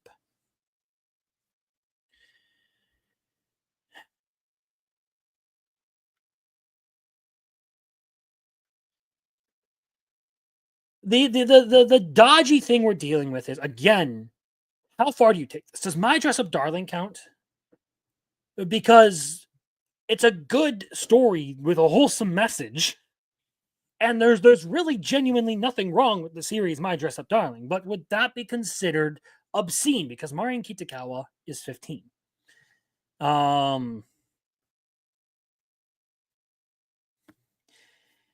It's a dangerous road to tread with it being that loosely defined. Obviously, like I've said in some of my videos and on many of these streams actually, is if it's the real thing, and like we all want to protect children, if it's the real thing, obviously there needs to be some sort of punishment for that. We can't take these things too lightly. But to water it down by reducing it to something like this is a little bit dangerous for issues of censorship.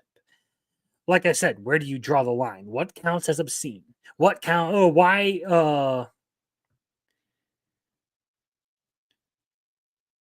What counts as obscene? Where's the line? What are we talking about here? There's not. It's overly broad, overly vague. It's what this law feels like, and that's coming from the perspective of a layman. Obviously, I think a lawyer or someone who knows the law better could understand it.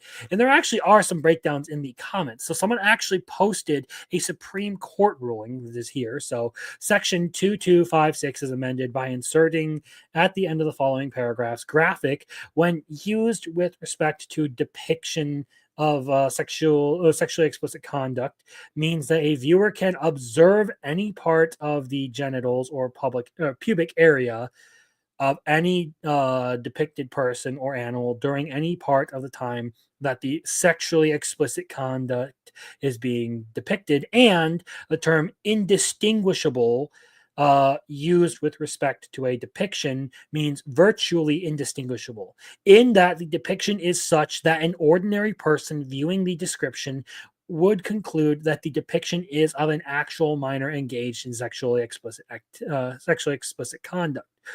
This definition does not apply to depictions that are drawings, cartoons, sculptures, or paintings depicting minors or adults.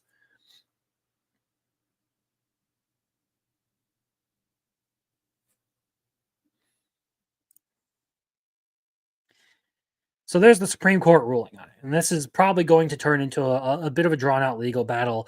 And I feel like there's going to be some pearl clutching coming up. There's been a bunch of issues of high schoolers deep faking classmates and distributing it around school. Messed up and unreal that this is real life. Yes, and those people deserve to be punished for what they've done.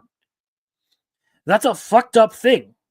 I would even think that legal repercussions would be perfectly reasonable for that kind of behavior, because that is a terribly evil thing to do. But when we start making laws about this stuff, we really need to be careful about the definitions we use, because, like I said, it comes down to well, okay, where's the line? Because if you read this law on surface level, you could interpret it as, oh well, My Dress Up Darling is bad, or Berserk is bad. You should get rid of that because it also has some stuff like that.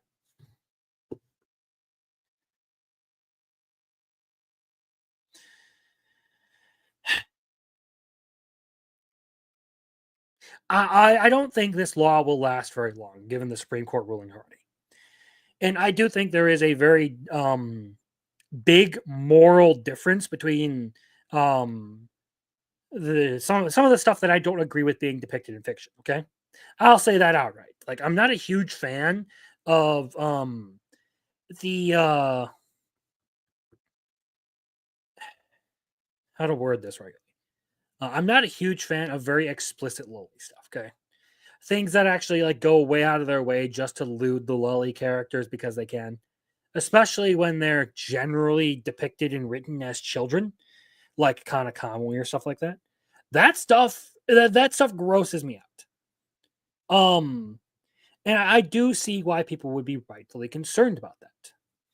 Well, I think there's a very big moral difference between someone who, say, consumes that and someone who actually goes out and does something evil to a child. Because now you've actually harmed someone. That is my big issue with it. Now you've actually harmed someone.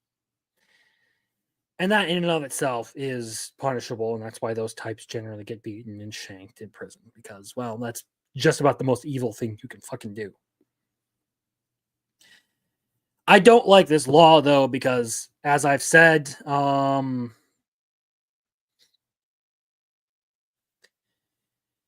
it's overly broad and could be easily applied to anime and stuff. And when it comes to the AI stuff, generally, it fits that description of it is indistinguishable. People could say, or people could be convinced that it is real with the AI deepfakes and stuff. Even though they are fake, it still looks real enough that people could reasonably assume it's a thing. When it comes to, say, like My Dress Up Darling, you're not actually going to reasonably be able to say, well, I thought it was real.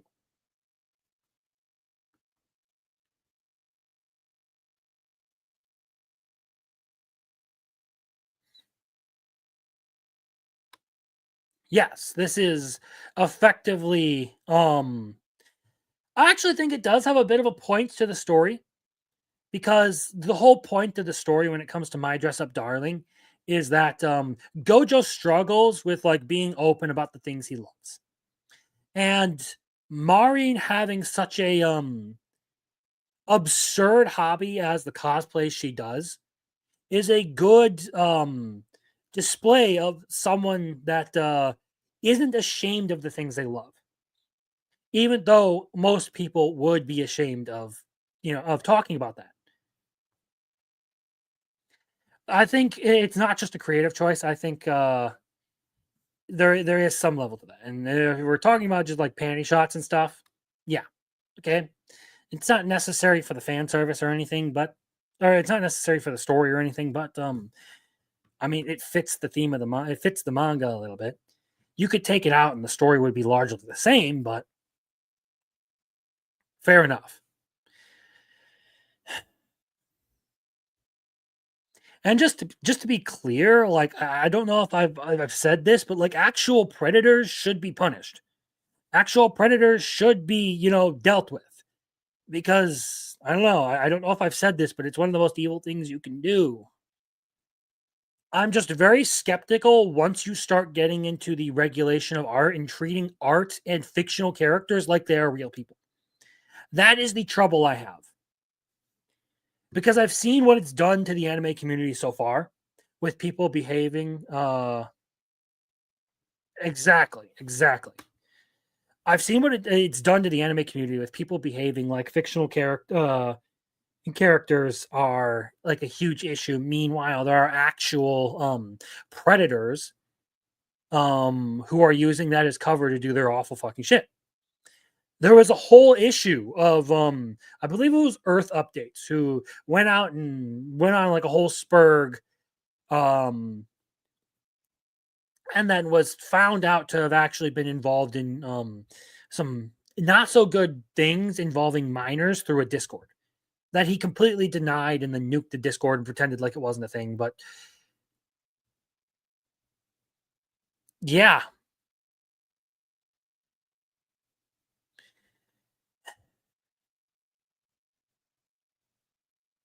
this is a conversation that does require a lot of nuance. So I will be fair. Like, I think this comes from comes from good intentions. I think this comes from we need to stop some morally fucked up stuff, some things that probably shouldn't be out there.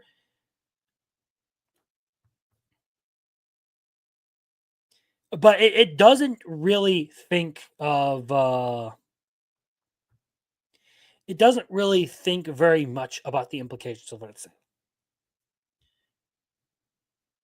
Because there are some stories that deal with some messed up stuff that don't do it because it is a pleasurable thing, but because it is necessary for the story. And I always bring this one up, but Berserk. Berserk has a scene in it where it explains Guts' trauma because he was, well, we're about 2 hours in now. He was raped as a child. It's not a very pleasant thing to read. But it explains a lot about what happens to the character and why he is the way he is.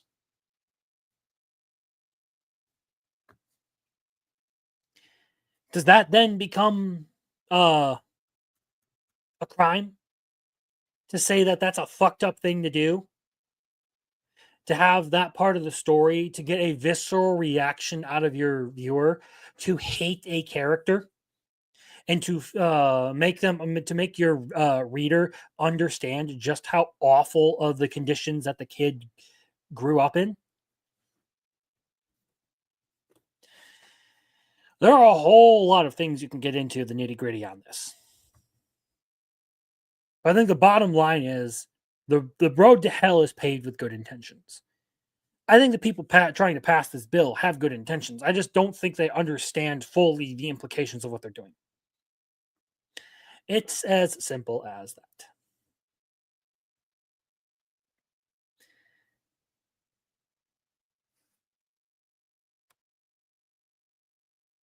Huh?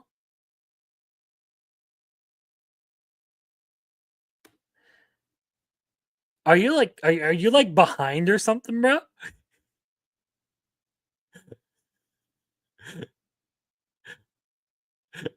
Bro's living in like an hour and a half ago. What the? Anyway, that's the heavy topic for the night that I had. There's a bunch more digging we could do, but I wanted to do a bit of a surface level dive into it because I didn't really have the time to get autistic about it.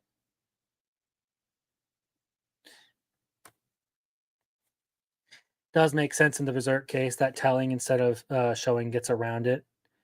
Does it make sense that telling instead of showing gets around it? I don't know if it has the same impact, but it skirts stuff like this.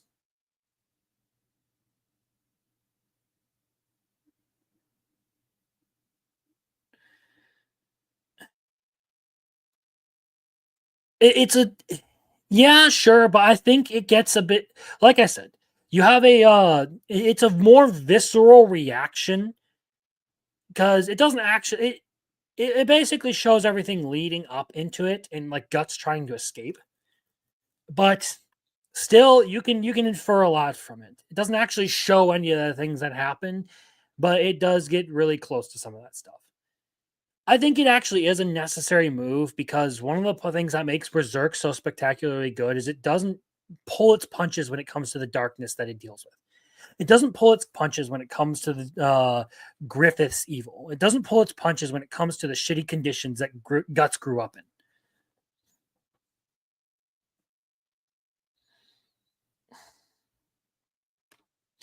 To be honest, I think that tied in perfectly with Miura's undertone of causality and karma. Gambino selling Guts out for some liquor and ended up lame and dying violently by his adopted son fits the theme. Yes.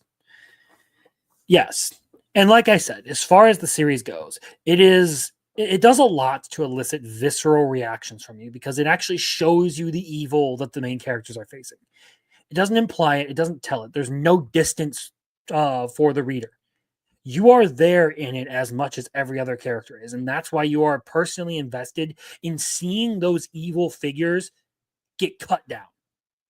That's why you're personally invested in Guts' story because you've seen the things he's actually been through.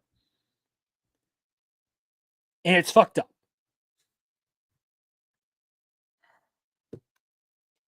If you don't have the time to get autistic about it, you aren't a true autist. Fair enough. Fair enough. I'm really only autistic about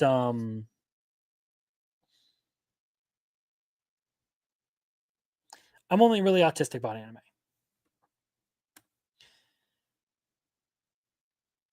To me, it's all about whether something messed up and dark is done to perpetuate the story and concepts or if it's for shock value. True. And when it comes to Berserk, I don't think it's about shock value. I think everything that Miura actually depicts in his stories has value to the story. It actually does something for the reader.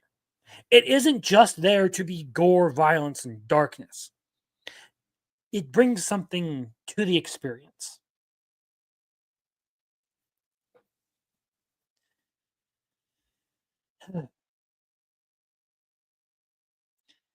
So yeah, there are. You can't. And another thing with like Berserk or My Dress Up Darling is it's one of those things. I talked about it a while back. The author Brandon Varnell talked a little bit about. I made a post about this. Basically, nobody will look at My Dress Up Darling and think that they need to go prowl around a high school. No one will look at Berserk and think they need to go rape someone. In all of those situations, they elicit very, very different emotions. In Berserk, you revile the characters committing those acts because they are evil and they're depicted as evil, and there is no room for you to not hate them.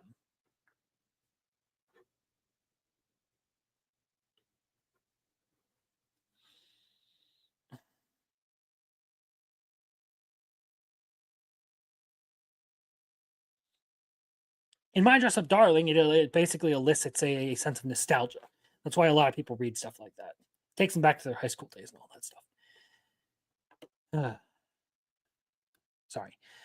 Anyway, I'm sick and super tired after having severe weather blow through last night. Just wanted to stop in and say, hey, take care of yourselves. Yeah, actually, I think we had that same severe weather blow through, except for we were having tornado sirens go off last night. Literally at like 11:45, there were tornado sirens going off in our area. I was right about to go to bed. I had just jumped off of the stream with Rolo. Haven't seen it, but doesn't Game of Thrones have minors being raped? I think that's part of it. I think that's part of it. There's also Euphoria that you could talk about. Well, the point is people. In Japan, it's a little bit different, but it's effectively described as the sense of nostalgia being, I wish I had someone like Marin around me at the time I was in high school. That is the sense of nostalgia that I'm talking about.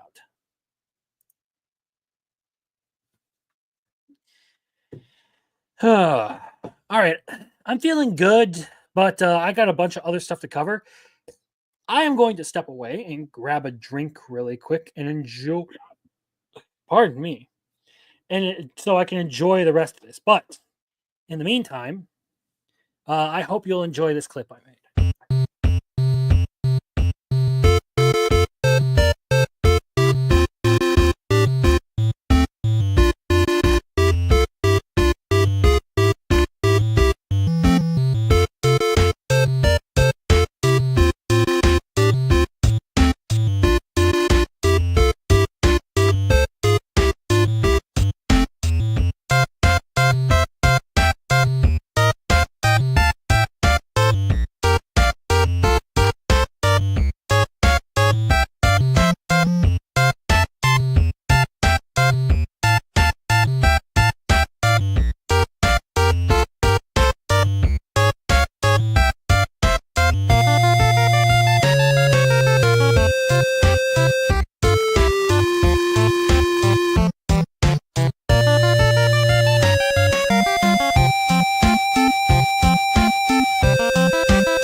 All right, we're back.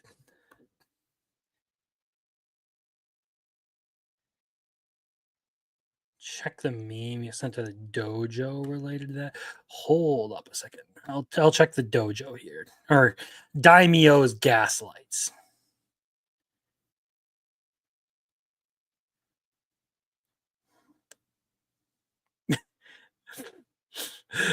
What the fuck, Pilgrim? What the actual fuck, dude? Anyway, so cheers. I'm glad I wasn't being too abusive with that.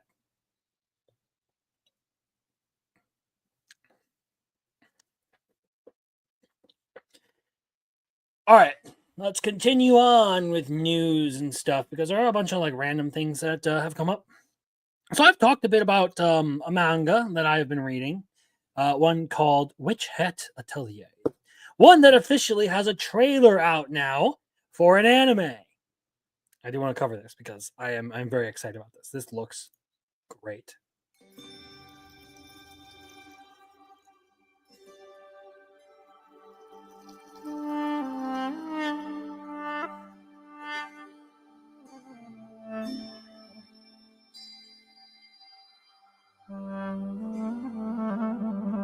So one of the things I'll point out right away is I think I like the manga designs for the characters better than the anime, but I think it's kind of hard to capture the manga style of the characters in an anime.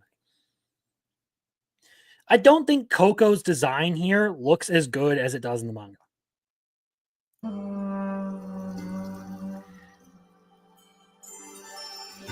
However, the animation and artwork on this overall looks incredible.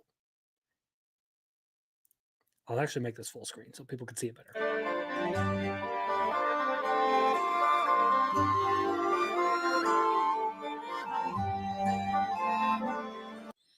Like, I know this is a trailer and we shouldn't like jump to conclusions off of this, but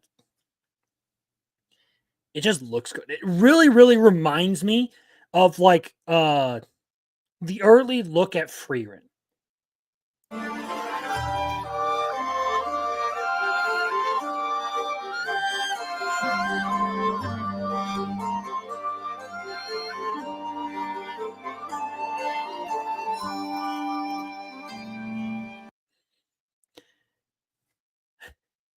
I have to keep pausing because I need to make sure I don't get hit by copyright because there's a couple of other trailers I got to talk about.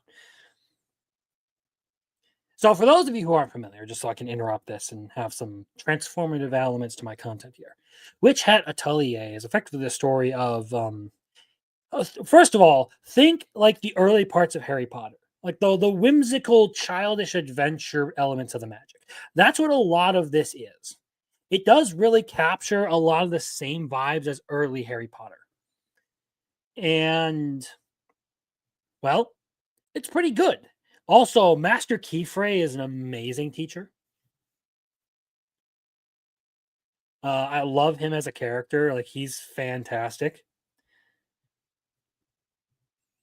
And the art style for the manga is just spectacular. The use of magic, the way it functions in this world, all great. But effectively, the plot is that this girl, the main character, Coco, if I can, gets her hands on some magic equipment. And, well, I don't want to spoil too much for it because people who will watch the anime will probably enjoy it more without too many spoilers. But let's just say the induction into the world of magic is something very, very dramatic. Yeah, from what I hear, it's actually coming out this year, this anime.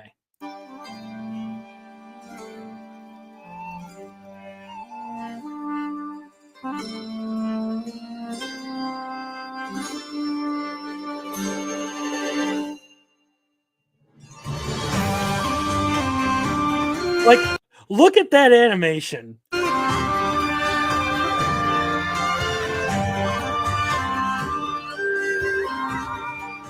That's so good. I hope that this series looks like that.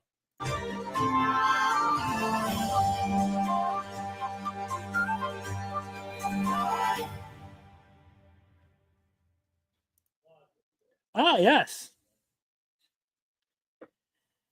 Comes out this year. 2025. Oops. I am so ready for that. Like, I am beyond excited for that.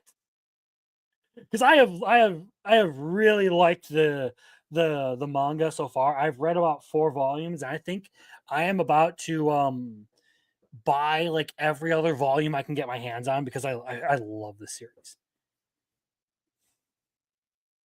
And if it looks that good the whole way through, because all that stuff looks like stuff that'll happen in the very first episode.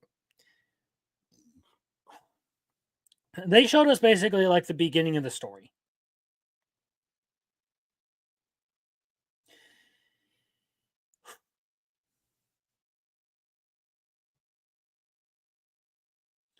And yeah, the music is good.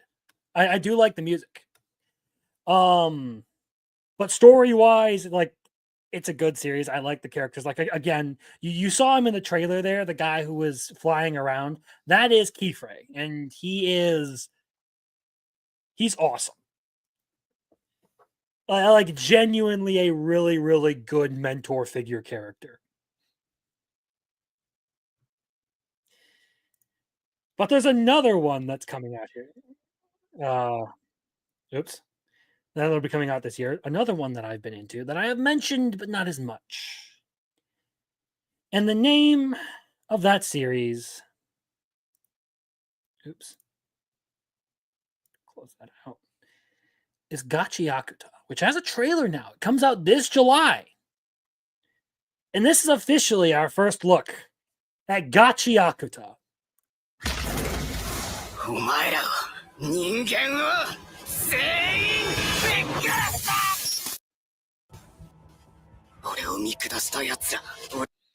Again, capturing the art style and character design of Gachi Akuta pretty well. And this one is effectively the story of I like the power system in this one. And the story is basically like this kid gets exiled from a floating city to the surface of Earth. And the power system is basically if you care about it's all based around an object that is special to the user, and the user valuing that object imbues it with special powers. So obviously, this kid has the same power. It's just his functions a little bit more uniquely than most people's. And you'll see some of the things that they actually do with their abilities in this trailer. I just kind of want to leave it at that because I don't want to spoil the series too much. I will just say this one is a very promising shonen, much like Dan Dan.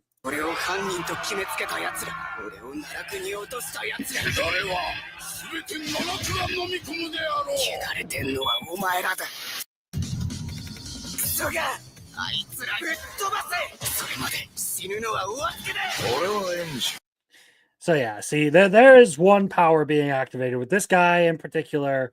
It's his umbrella.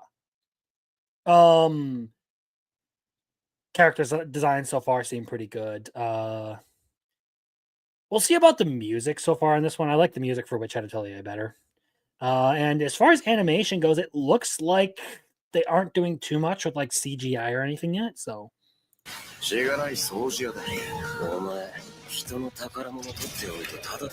the animation is looking crisp in this, though.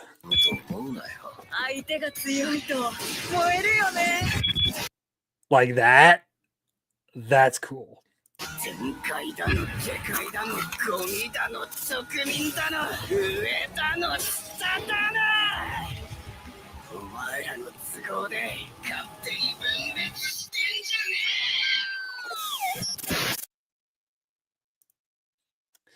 So that one's coming out this year. I'm really excited about that one too. So effectively, the power system in this is that people who are givers imbue objects that are special to them with powers. And the main character's ability works on literally anything.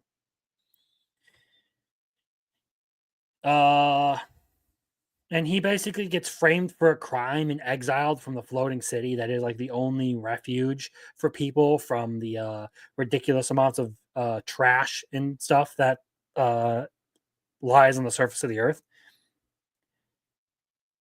So far, it's been a good story. There has been some. I am about 2 volumes into this one, and I should read more, especially if this is all going to be coming out this July. But a solid shonen series that I do think people will enjoy. It is one that I would say keep your eyes out for, because I think it has as much promise as Dandadan, if you ask me, and I really do like Dandadan. But we're not done with the trailers yet because there are a couple of more I do need to talk. We do need to talk about. I won't talk too much about Gachiakuto because I will leave most of that experience to anyone who has not seen or read anything. So, who here is familiar with the movie? I should share this. Fucking drunk ass Crimson out here. Not who here is familiar with Edge of Tomorrow?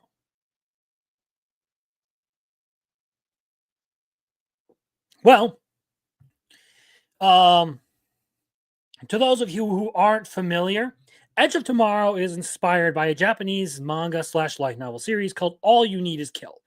And the premise is effectively the same. And now it's getting an anime adaptation.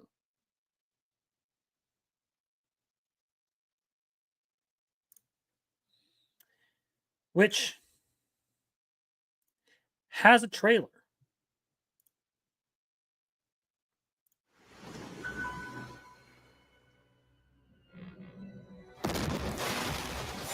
So I like the designs and artwork in this, but I do have some issues.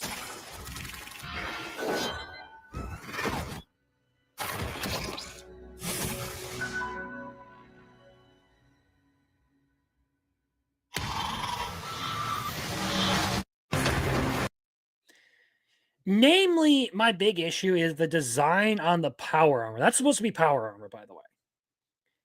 And I am not a fan of it. Everything else, though, like the designs and stuff, I do enjoy.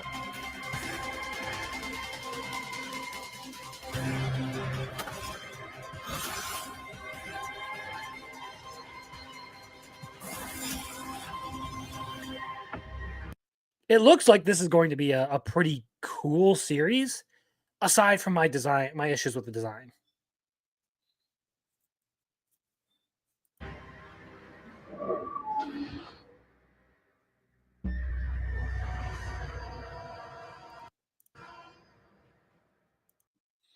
So I believe, is this going to be a movie? It's just an anime adaptation announcement teaser trailer. So there is one more thing to talk about when it comes to this.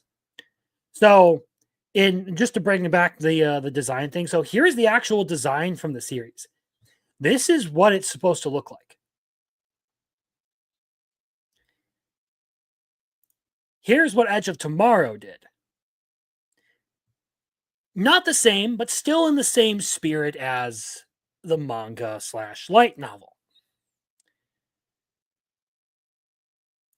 Here's what the anime designed the power armor to look like. To be honest, I do not like this design as compared to the Edge of Tomorrow designs and the original designs.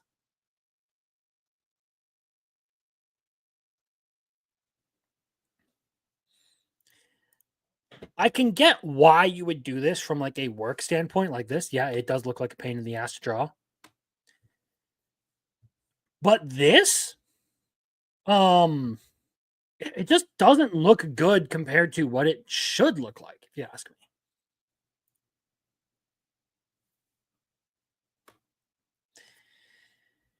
So yeah, that's a thing. It'll be interesting to see how this plays out. If it's a movie, I think I'll probably enjoy it more than if it becomes a series.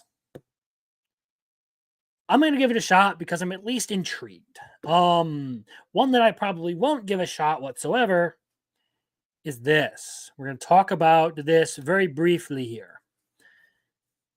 Claymore Western live action series announced.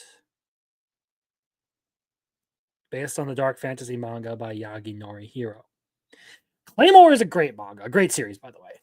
And effectively, the premise is that the main character is what's called a Claymore, a woman who's basically been modified to be infused with monster power. So she's half monster, pretty much, and that gives her the strength to fight purebred monsters. And her organization of Claymores, the silver-eyed witches, as they're called, is paid to go around and hunt monsters. It's a very good series overall. And as much as they could have gone with the really like dumb like female empowerment thing, they didn't. It's a very good like female-led series. Claire as a character is well done.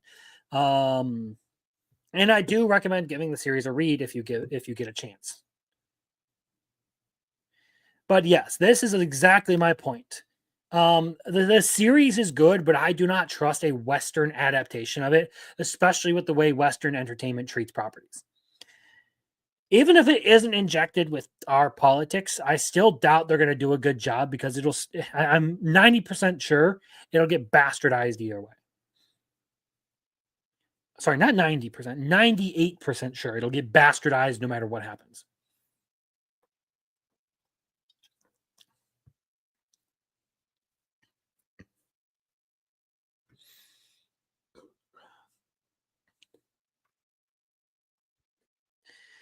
I do not like the live action adaptations of stuff like this. They just don't work as well, if you ask me. There's just something about the way manga and anime are done that just can't be replicated in live action. Whether it be expressiveness, facial expressions, there's something that live action can't do. Why would they give it to a Western studio anyway? Well, because Western studios pay a lot. And one of the things that has become a big issue is mangaka,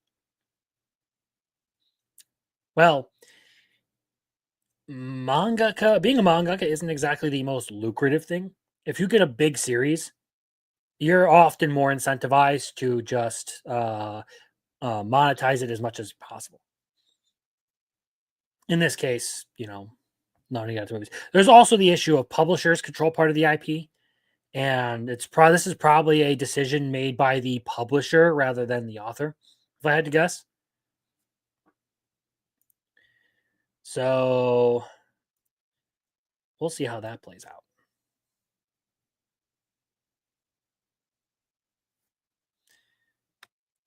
Yes.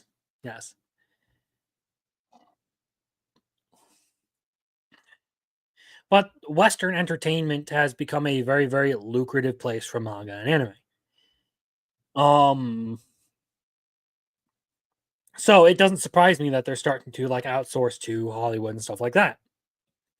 I don't trust them to do a good adaptation. I don't think it's going to be good. I think it's going to be like most every other live action adaptation, aside from One Piece Season 1. One Piece Season 1 was actually good.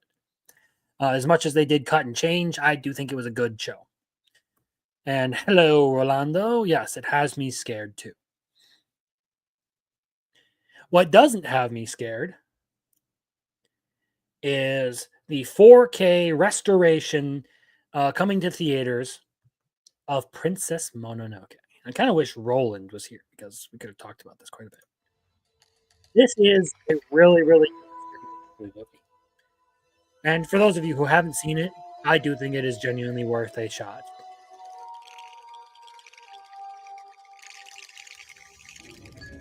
Oh, nameless god of... They're doing the English version.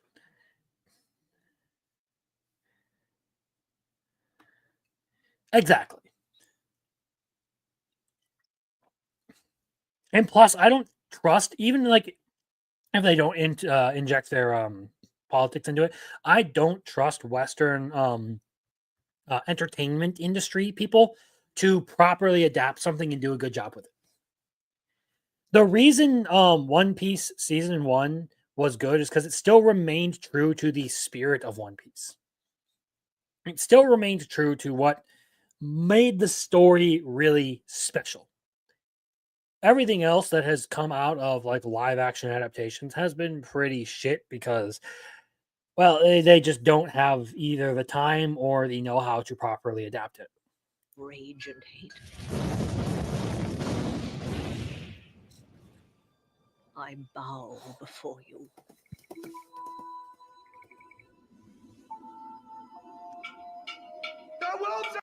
So this is coming out, they're coming back to theaters on the 26th. So if you can check this out, I definitely recommend it. And yeah, there is that part of it too, is Oda oversaw the casting and the script. So he was heavily involved in it. He was very defensive of his project. How involved do we think the creator of Claymore is going to be?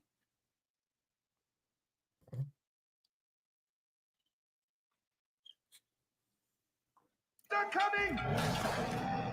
It's the Wolf Princess!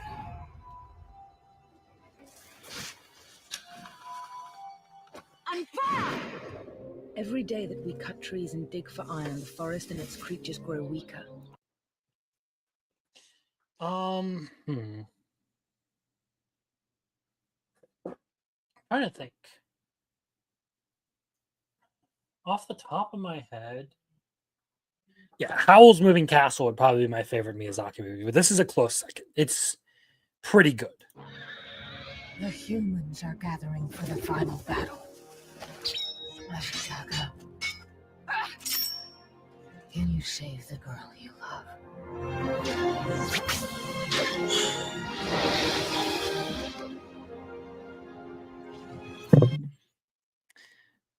I just gotta say, as far as Ghibli's art style goes, it's always been great. Even now, they still have this this art style, like with the boy and the heron. There's just something really, really good about the way Ghibli movies look and are animated at that.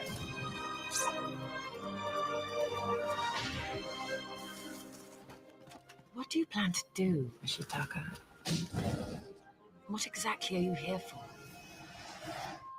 To see with eyes unclouded by hate.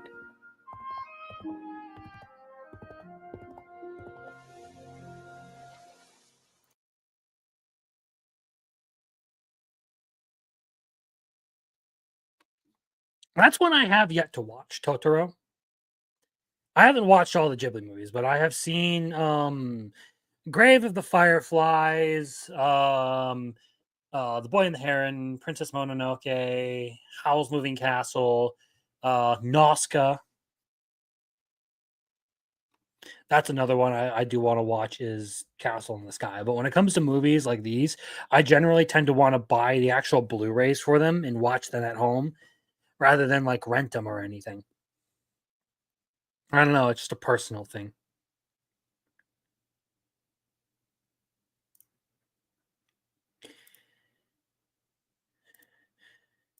But yeah, I mean, those are all the trailers of the things that I found that I have been interested in.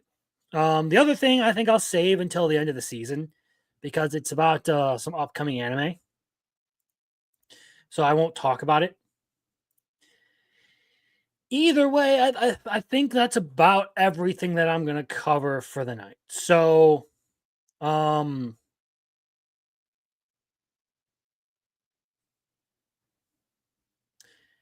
going to wrap it up here. I appreciate every one of you who came out to chat and have fun, even if just for a little bit. Marcel, Jeremy, Rolando, we had Arceus, Gray Pilgrim, the Questioners, Muffler Tape, JM, the Elite Fan, all of you guys showing up. That I always like having you guys on. And even if people didn't comment and they're just here lurking, I do appreciate you too. Or if you've made it this far and you are watching after everything, I still appreciate you. Probably won't be doing anything tomorrow. I got some busy stuff to do. Other than that, though, schedule's still going to be kind of the same. I'm trying to do about 2 videos a week, to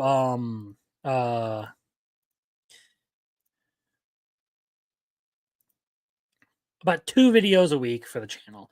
And then the streams as usual, keeping up with anime. I'm probably going to do a big season end thing. We also have Fictionology coming up on the 26th of March. We're doing Cowboy Bebop Fictionology. So we'll be going over that, and I have to watch that. And that's going to be fun because there's Lazarus coming up next season, which is another Shinichiro Watanabe project. And that's why we're doing Cowboy Bebop. So that's what you can look forward to. Otherwise, I mean, you're here, subscribe to me, leave a like if you enjoyed the stream. I would also hope that if you haven't followed me on Twitter, because I do talk about a lot of stuff over there, and retweet a bunch of stuff and banter and all that nonsense. Otherwise, thank you to everyone, and to Jeremy for being the MVP for gifting 5 memberships tonight. I appreciate it. I do not feel obligated to your money, but I do appreciate it when you do give it to me. So, thank you very much. That said, though, I hope you have a good night and a great rest of your weekend. This has been the usual Weekend Weebery recap. I hope you enjoyed it. Good night.